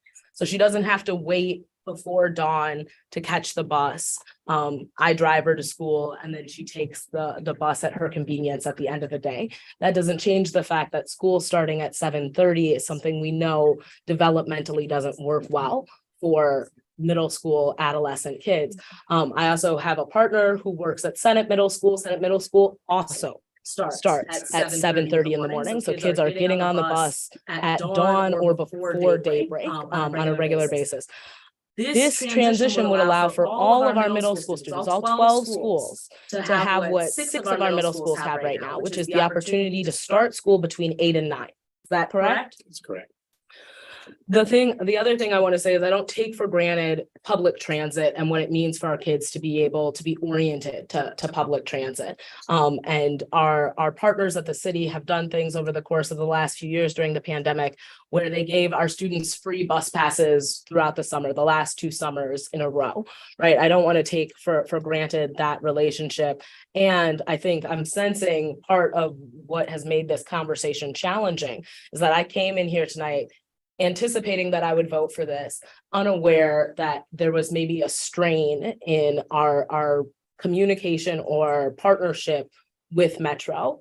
Can you talk a little bit about kind of what it looks like to continue to work with Metro for our high school students, what it looked like when we transitioned away from Metro the first time for our middle schools, because we've already done this for 6 schools, right? And why tonight feels a little bit different, or was this the same dynamic when we did this the first time? Yeah, great perspective. And I appreciate the comment, and I want to make sure I echo the same thing. We work with Justin on a weekly basis. His job is to share with the Madison Community Board that there will be no reduction in cost in regards toward the routing systems for middle and high. We understand that is a contractual thing. They've entered into a contract. You have drivers that they have to secure that are Teamsters. That's a union. And if I misquote, then just please let me know. You're more than welcome to come and speak.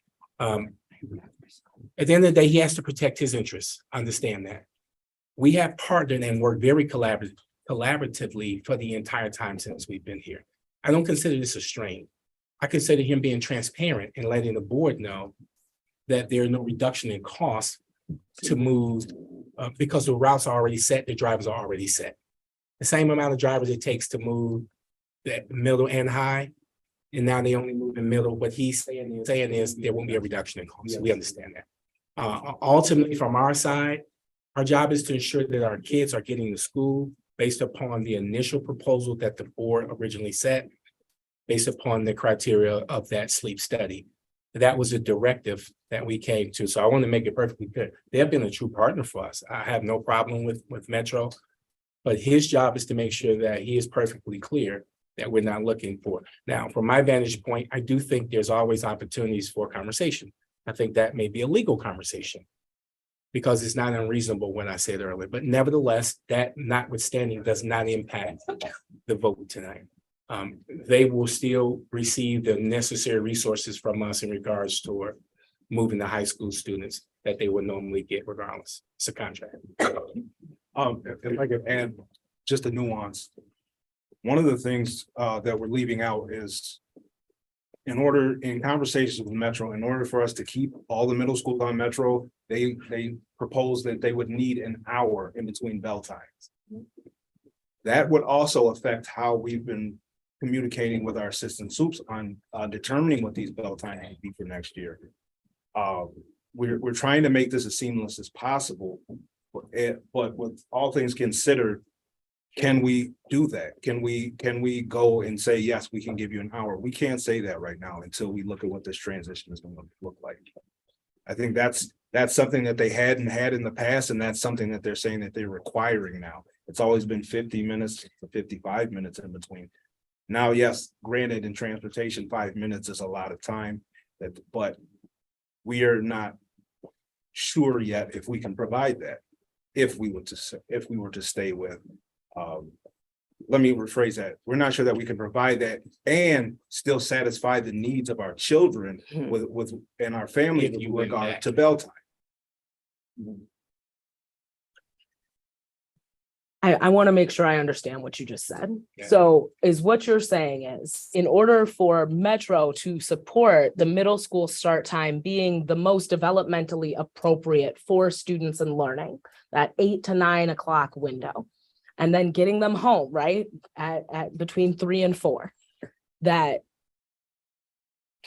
to do it for all 12 schools, not the 6 that they're already doing, they need an hour window. And that would compromise our plan in terms of what we have communicated around instructional minutes with schools. As well as you look at how it's going to affect the high school level. You're more than welcome to chime in if you have some notes there, but what he said earlier was they need an hour between middle and elementaries, middle and high school routes. Okay. That's Metro only. But he's more than welcome to speak though. Process question, if I may? Yes. May we please table the issue? This is an $81 million contract. And I think clearly with the number of questions and the fact that I came in thinking I was going to vote for it. I think we have a duty to move it 1 week. Board Member Vandermillen, I'm going to ask that you allow them to respond to my question before we ask to table the conversation. Okay, I didn't mean to be rude. Okay. So. Yeah, so sorry, over here. And I apologize, I've got a bad back today over the weekend, so I'm a little humped over, but so absolutely correct. So we need, in order to serve those schools with the existing fleet and the existing staff, we need to have them spaced out. I've said around an hour. I think we could make 50 to 55 minutes work, but anything less than that, absolutely not. We don't really care when those times are. They could be 8 and 9 for the middle and high school. That piece doesn't matter for us. But that spacing between them so that the bus could go serve a middle school and then go serve a high school or vice versa is what matters for us. Does that answer the question? It does. I think what you're saying is we have the ability to do it within an hour or 55 minutes. You all are saying there's something within that adjustment that would not. And I see Cindy, are you raising your hand? Well, you gotta No. come up, Cindy. That's all right. Okay. So I guess I want to say I value our partnership with Metro. I value the work that they've done over the last 2 years to support our students. And I think I have a little bit of difficulty tonight understanding whether or not Metro has the capacity and ability to do this in collaboration with us.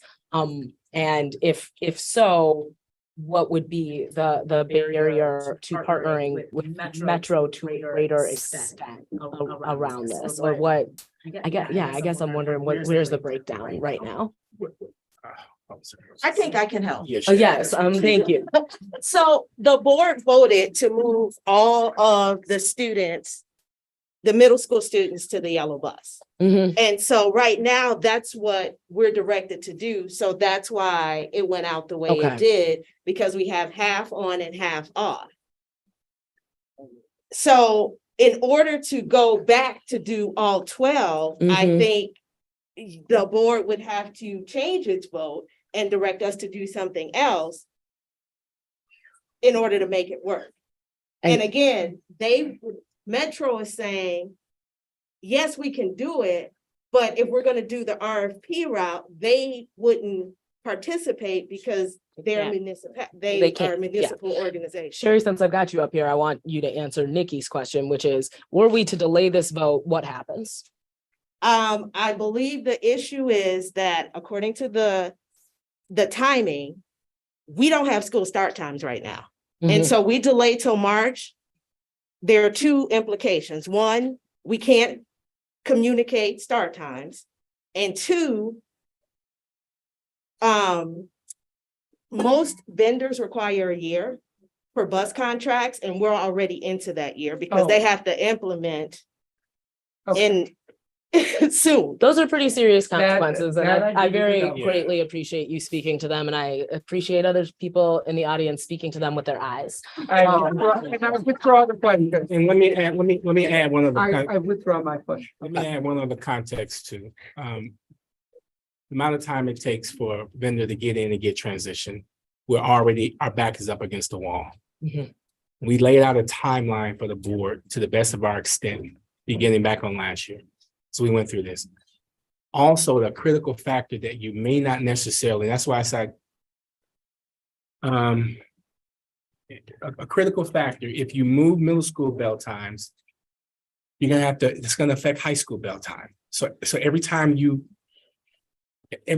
make another, the domino effect. It's a cause and effect to everything. It is so complicated. When I tell you, we have provided you the information, we've rehearsed every single thing that can possibly go right, go wrong. We factored in everything that you can think of, and it is our best recommendation.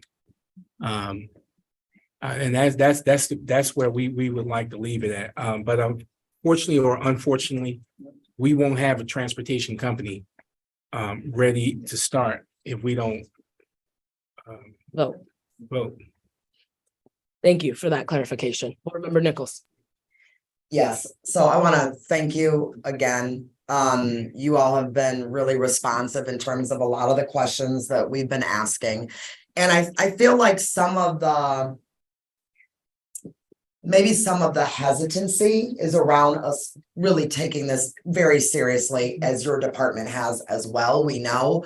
And just thinking about, I think, some of the implications of the work that we've done with folks locally through the years, right? And just, I think, as board members wanting to be, good stewards of partnerships over time. With that said, I'm going back to the presentation that you all gave at the operations work group last month. And I want to go back and just highlight a few things that I personally am excited about. The idea that we can get back to two-tiered routing and getting middle schools with a later start date, whether that was a vote that this current board in its composition voted on or not, is still the right move for our students. So I'm excited about that, and I'm excited that this recommendation would provide us the opportunity to do that. We just heard from staff in the audience that until we make a decision, they can't really move forward with a bell schedule. And it's March 1st, tomorrow, which is pretty late. We're Wednesday, thank you. Okay, it's late. I mean, you all know where I'm going. You know what I'm saying? Getting to the bells, what did I say? Tomorrow. It's tomorrow, right? Okay, Wednesday, okay. Don't be trying to come for me at this late hour. Within 48 hours. I feel like so I believe that you have done all of the work, and you did mention that you've also been in communication with our associate superintendents at elementary, middle school, who would be the most impacted, right? With like making sure principals are working around a new bell schedule. I do see Dr. Molfinter also in the audience. Just wondering, like, are you feeling good about what this company can provide? I see 2 thumbs up. Okay, so here's, I guess for me, I even with some of the reservation that I may have held coming in, just because I felt like there was still a lot of questions that I was unsure about. I feel like you all have done your due diligence to answer as many questions as you can, and that I feel like we could move forward tonight. That's how I feel, and that I can vote affirmatively for the recommendation that's being made. I would also like to state, this is just my own personal opinion, that the work that we are doing and will continue to do with Metro regarding our high school services and any future work around our students having access to bus passes, because I think that has been another added benefit from many of our students, should still be a consideration in future conversations. I know that there may be legal things that I can't speak to or know, but I do think that there's been a real effort over the last couple of years to make sure that public transportation has remained as accessible as possible to as many of our students. If that does not get in the way of this voting on this recommendation, then I can move forward tonight. Thank you. Thank you, Board Member Nichols. I completely agree with you, and I appreciate what you just said, and I'm going to consider it your way of saying we should call the question. Board Member Castro, you had your hand up for a while, and then Board Member Pearson, you want to follow up? I'll be real quick. Echoing off of Board Member Nichols. I think what I read in the materials and what I heard tonight is that our staff, Mr. Hodo, I'm sorry, what's your name? Kenneth Thomas. Mr. Thompson, thank you. Y'all spent over a year on this. RFP processes are very rigorous, and so I trust y'all's process. Us voting on this tonight is not mutually exclusive of having a partnership with Metro still. It's the nature of the partnership will change. But in terms of what I heard tonight, in terms of technology, customer satisfaction, safety, service, in terms of our start times is really important and at the top of the line. And I've seen the schedule grids. They're very complex. Y'all did your best explaining them tonight. Thank you. I'm ready to vote as well. Thank you. Board Member Pearson. I just have a quick question.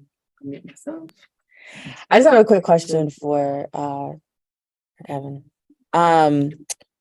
Or Justin, sorry, my head is just about if there, say we go with the company that we're doing, if there is any lapse of service that possibly can happen again, shortage, who knows, like when the pandemic hit, we didn't know that that was going to happen and things of that nature. Would Metro in the city be in a position to kind of resume services and kind of like assist us the best that they can? It's just my question.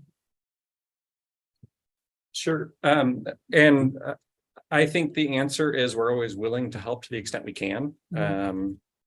but certainly as we reduce our capacity more, our ability to help gets less and less. And so I think we will have less ability to fill in gaps than we may have had the last 2 years during the pandemic when this transition was paused. Okay, but you all are good until we are able to move forward with our own. If we do move in this direction with this yellow bus service, as the transition is happening, you guys are good to be able to fill what is needed now, because I know that you guys are starting to hire and things like that. Yeah, so this is, you all mentioned the timeline, the critical timeline. That's critical for us as well, because we're hiring drivers right now that would start in August. So we need to adjust our hiring plans too. So that's important for us. Okay. Okay. I'm in agreement with what some of the other board members, I mean, I did have some hesitation just because of the nature of the dollar amount, but also with our partnerships and making sure that we consider everything also at our end. And thank you all for the work, because again, we know that we've been at this for a very long time and you guys have your due diligence. And my questions aren't necessarily to get us in a you got you or anything. It's just really to try to be our own good stewards of making sure our babies are safely transported. So that's it for me. Thank you. Call the question. Thanks. I'm gonna do a roll call vote just to ensure that I have a clear understanding of how folks are voting, given the nature of the conversation. So Board Member Simpkin. Aye. Board Member Nichols. Aye. Board Member Castro. Aye. Board Member Muldrow. Aye. Board Member Pearson. Aye. Board Member Vandermeulen. Aye. Board Member Gomez Schmidt. Motion passes 7-0. I'm sorry, Joanna. I hope you're not still on here. Thank God. She's passed. Thank you for coming. Not even.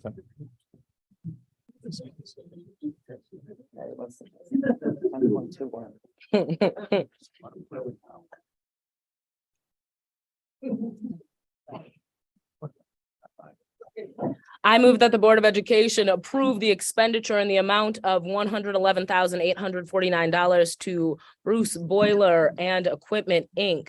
for 2 steam boilers to be installed at Midvale Elementary School by in-house trades with funding from the fiscal year 2023 building service maintenance budget. Nick, second. You got it, Nick. Okay, you get the next one.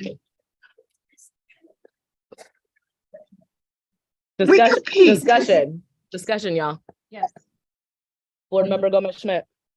Yes, I pulled this one with just a question. Yep, thank you.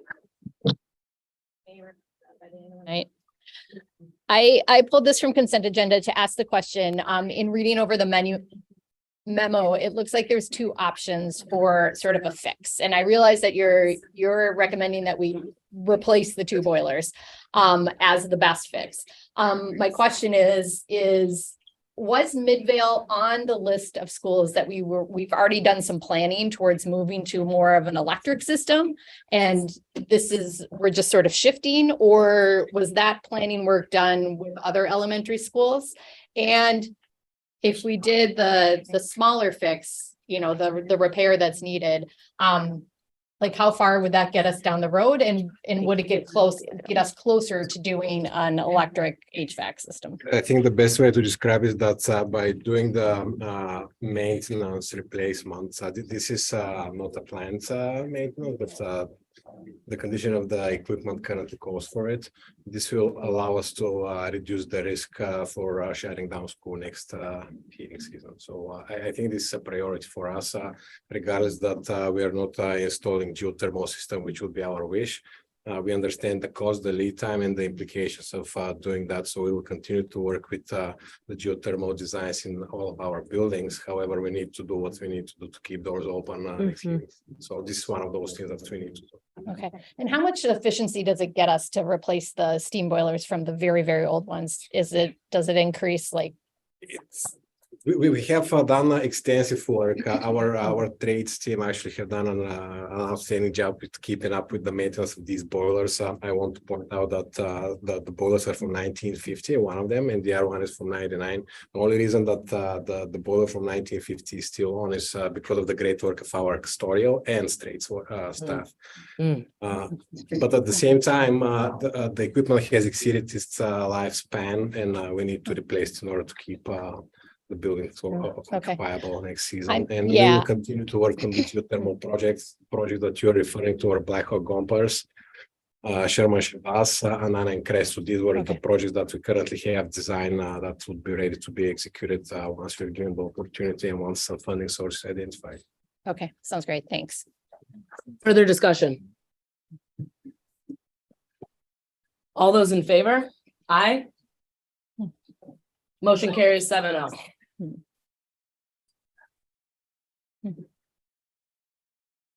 I move that the Board of Education accept a grant in the amount of 1 million from the communities in schools to support the continuation of some village builder project positions beyond the 2023-2024 ESSER grant expiration. Second. Second, Board Member Castro. Any discussion? Board Member Castro and then Board Member Gomez-Schmidt. I just want to start off by thanking, let me open up. Yeah, I just want to start off by thanking the administration for finding additional funds to continue funding this important element of our schools. Thank you. Thank you. And we have Dr. Shauna Finley from Communities and Schools online with us as well. Questions? Board Member Gomez-Schmidt. Yeah, I pulled this because I was very excited too. I mean, we started this program based on ESSER funding and not sure we would be able to sustain it over past the first 2 years. But I was surprised to see this coming to us through a consent item. It's a $1 million grant, and I'm super excited about it. My question is I have previously seen the district with I guess the best example would be the Pathways program. We accepted a very large grant to do that program, and then there was additional investment needed from our district in order to continue to do that program. Is there going to be additional investment required with the CIS grant and partnership, or how is it going to work exactly? Dr. Finley, you want to answer that question? Absolutely. Good evening, everyone. Hopefully you all can hear me. I'm Dr. Shauna Finley. I'm also a school board member in my community, so it's interesting to hear. Yay, sometimes it's yay. But I wanted to say, and thank you so much, Dr. Jenkins, for giving me the opportunity to present. I have a little echo. I can hear it here.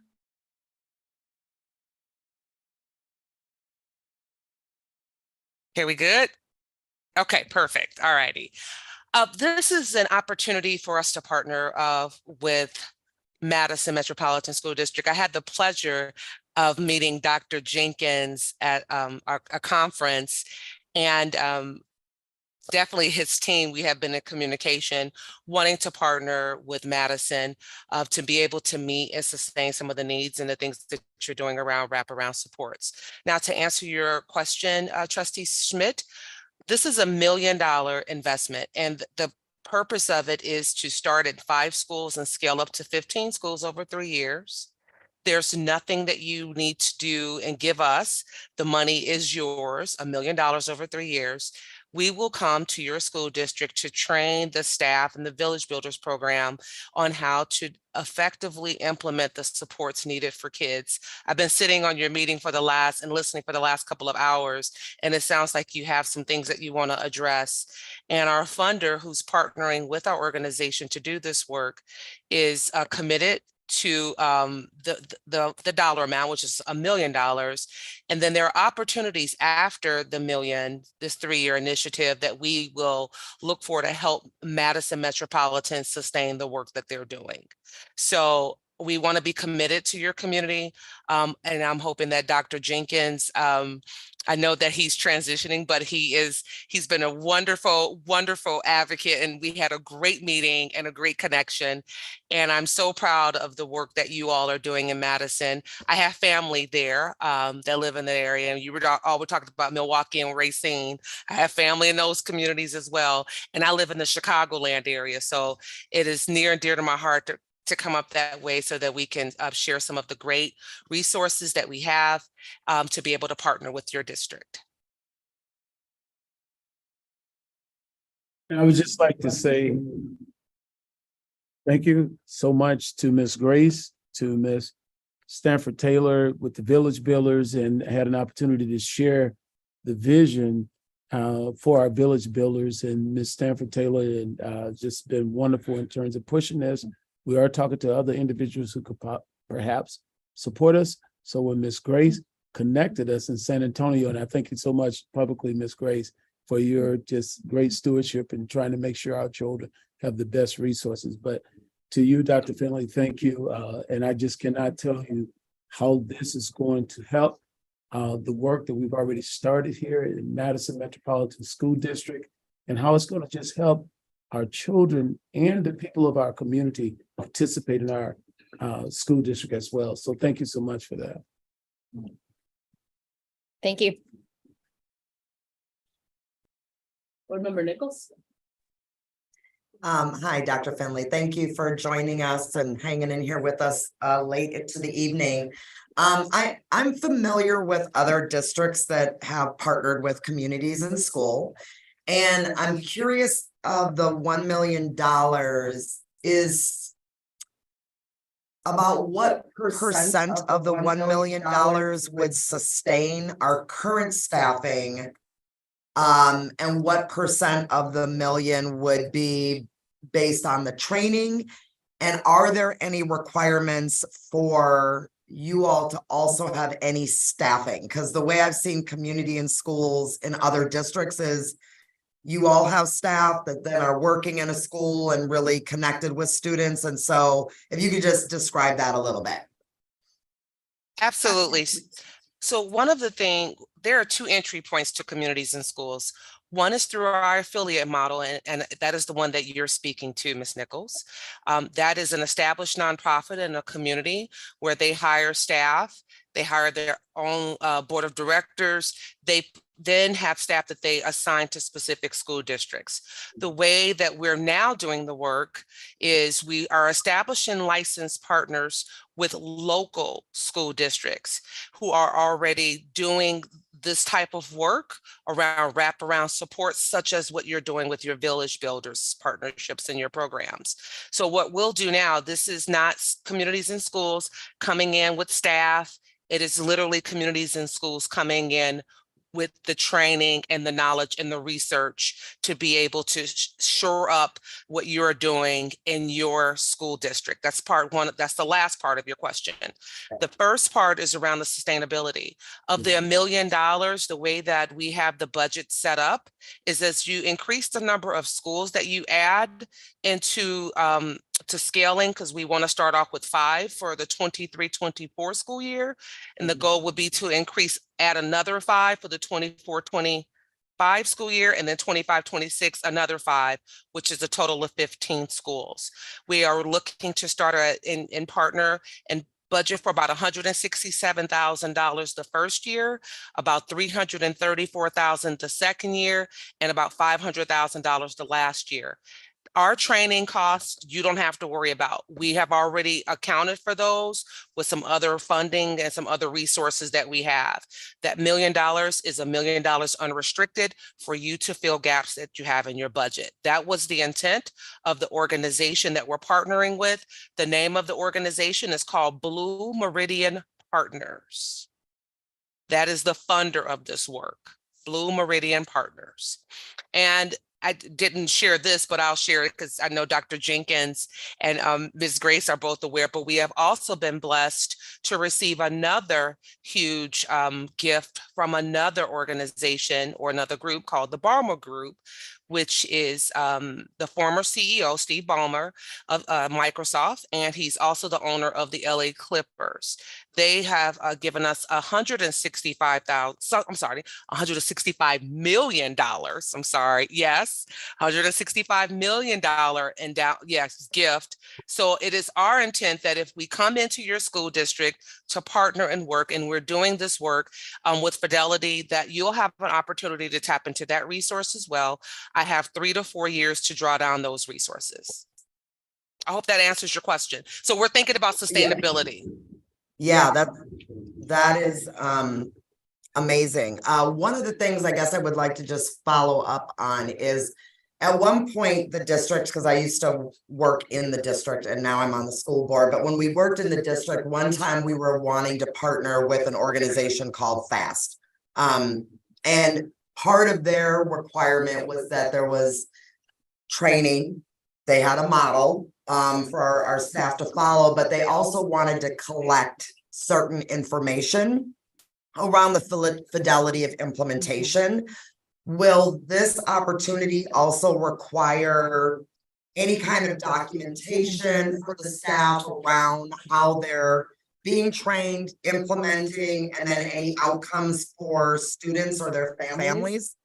Absolutely. That is the model. That is the evidence around our model, is that we have data and evidence to show that when we are partnering with school districts, we increase graduation rate. There is a decrease in absenteeism, and that our students thrive and their families. So we have evidence to support that model specifically. So yes, there will be a system that we're going to bring to you so that though the site coordinators, not teachers, really it's just that site coordinator that you already have in place. You're just repurposing probably some of the work that they'll be doing. And then the program director will then keep track of students receiving tier 1, tiers 2, and tiers 3 supports in the district. Great, that answers all of my questions. Thank you so much. Further discussion? All those in favor, aye. Motion carries 7-0. Thank you so much.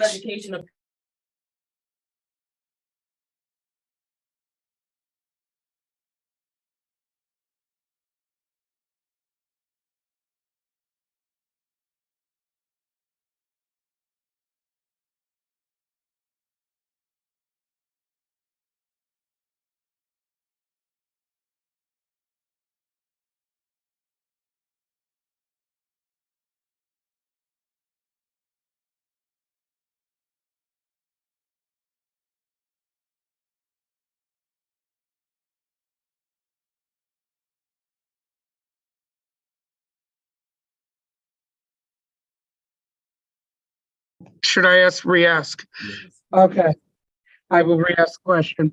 I was reading the materials, but I just want to make sure that these 4 questions were worked with MTI and that there was an agreement on these 4 items that are being discussed and voted on tonight. Yes, that's an affirmative there. Thank you. Further discussion? All those in favor, aye. Motion carries 7-0.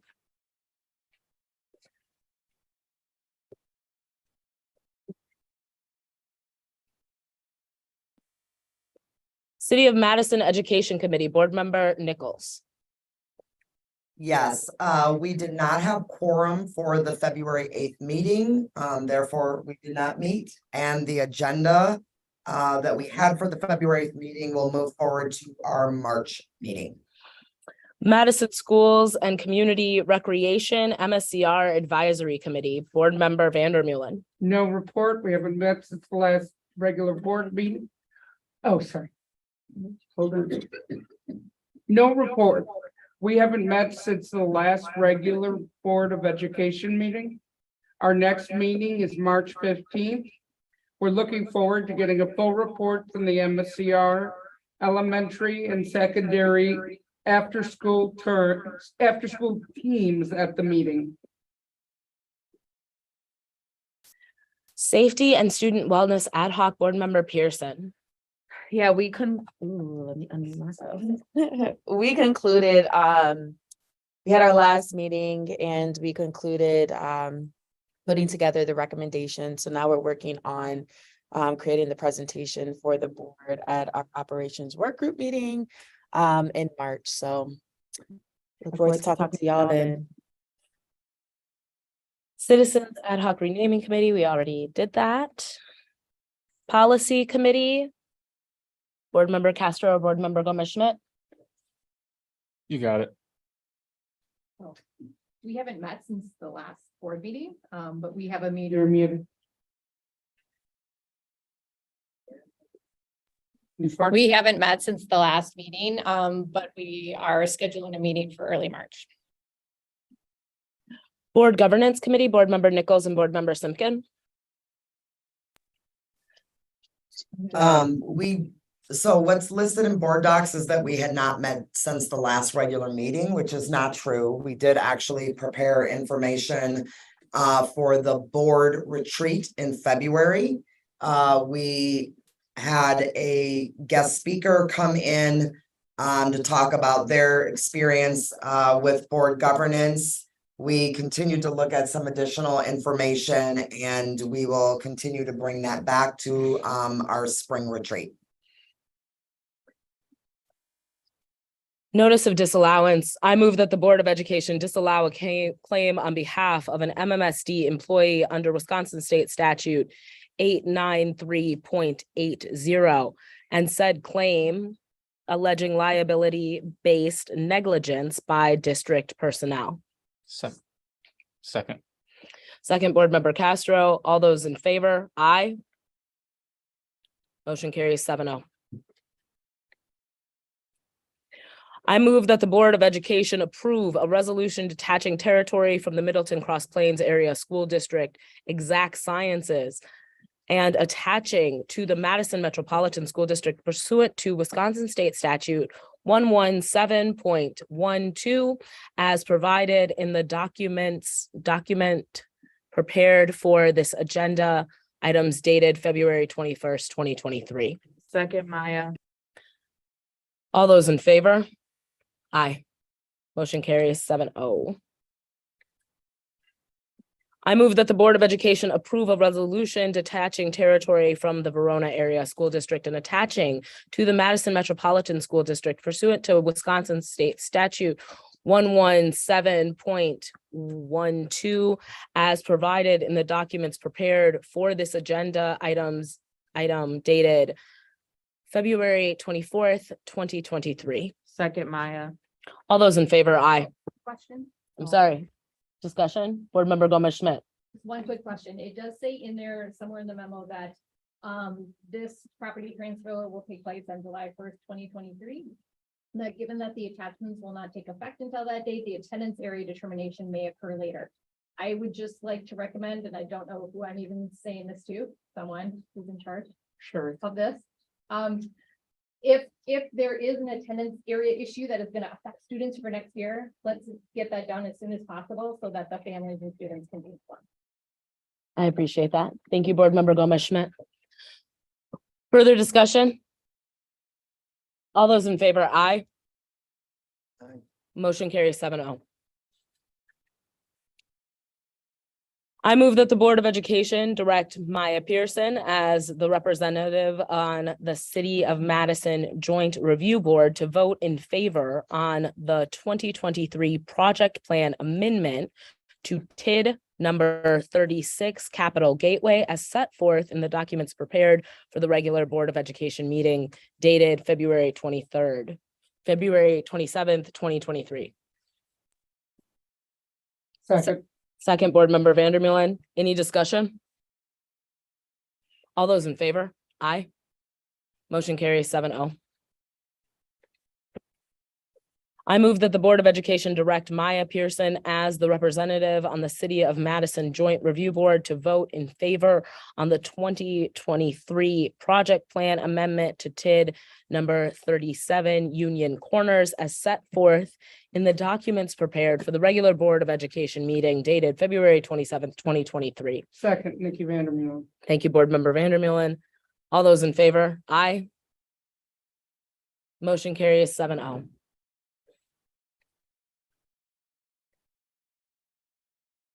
I move that the Board of Education direct Maya Pearson as the representative on the City of Madison Joint Review Board to vote in favor of the 2023 project plan amendment to TID number 42 Wingra as set forth in the documents prepared for the regular Board of Education meeting dated February 27th, 2023. Second. All those in favor, aye. Aye. Motion carries 7-0. I move that the Board of Education direct Maya Pearson as the representative on the City of Madison Joint Review Board to vote in favor on the 2023 project plan to TID number 51 South Madison as set forth in the documents prepared for the regular Board of Education meeting dated February 27th, 2023. Second, Nikki Vandermeer. All those Any in, discussion? I'm sorry. Forgot. I thought someone said discussion. All those in favor, aye. Aye. Motion carries 7-0. Old new business. I'll entertain a motion to adjourn. Second. All Oh, those- so moved. Sorry. I'm sorry. So moved. So moved, second Maya. All those in favor? Aye. Meeting is adjourned. Thanks, y'all. Thank you all for approving $1 million. Really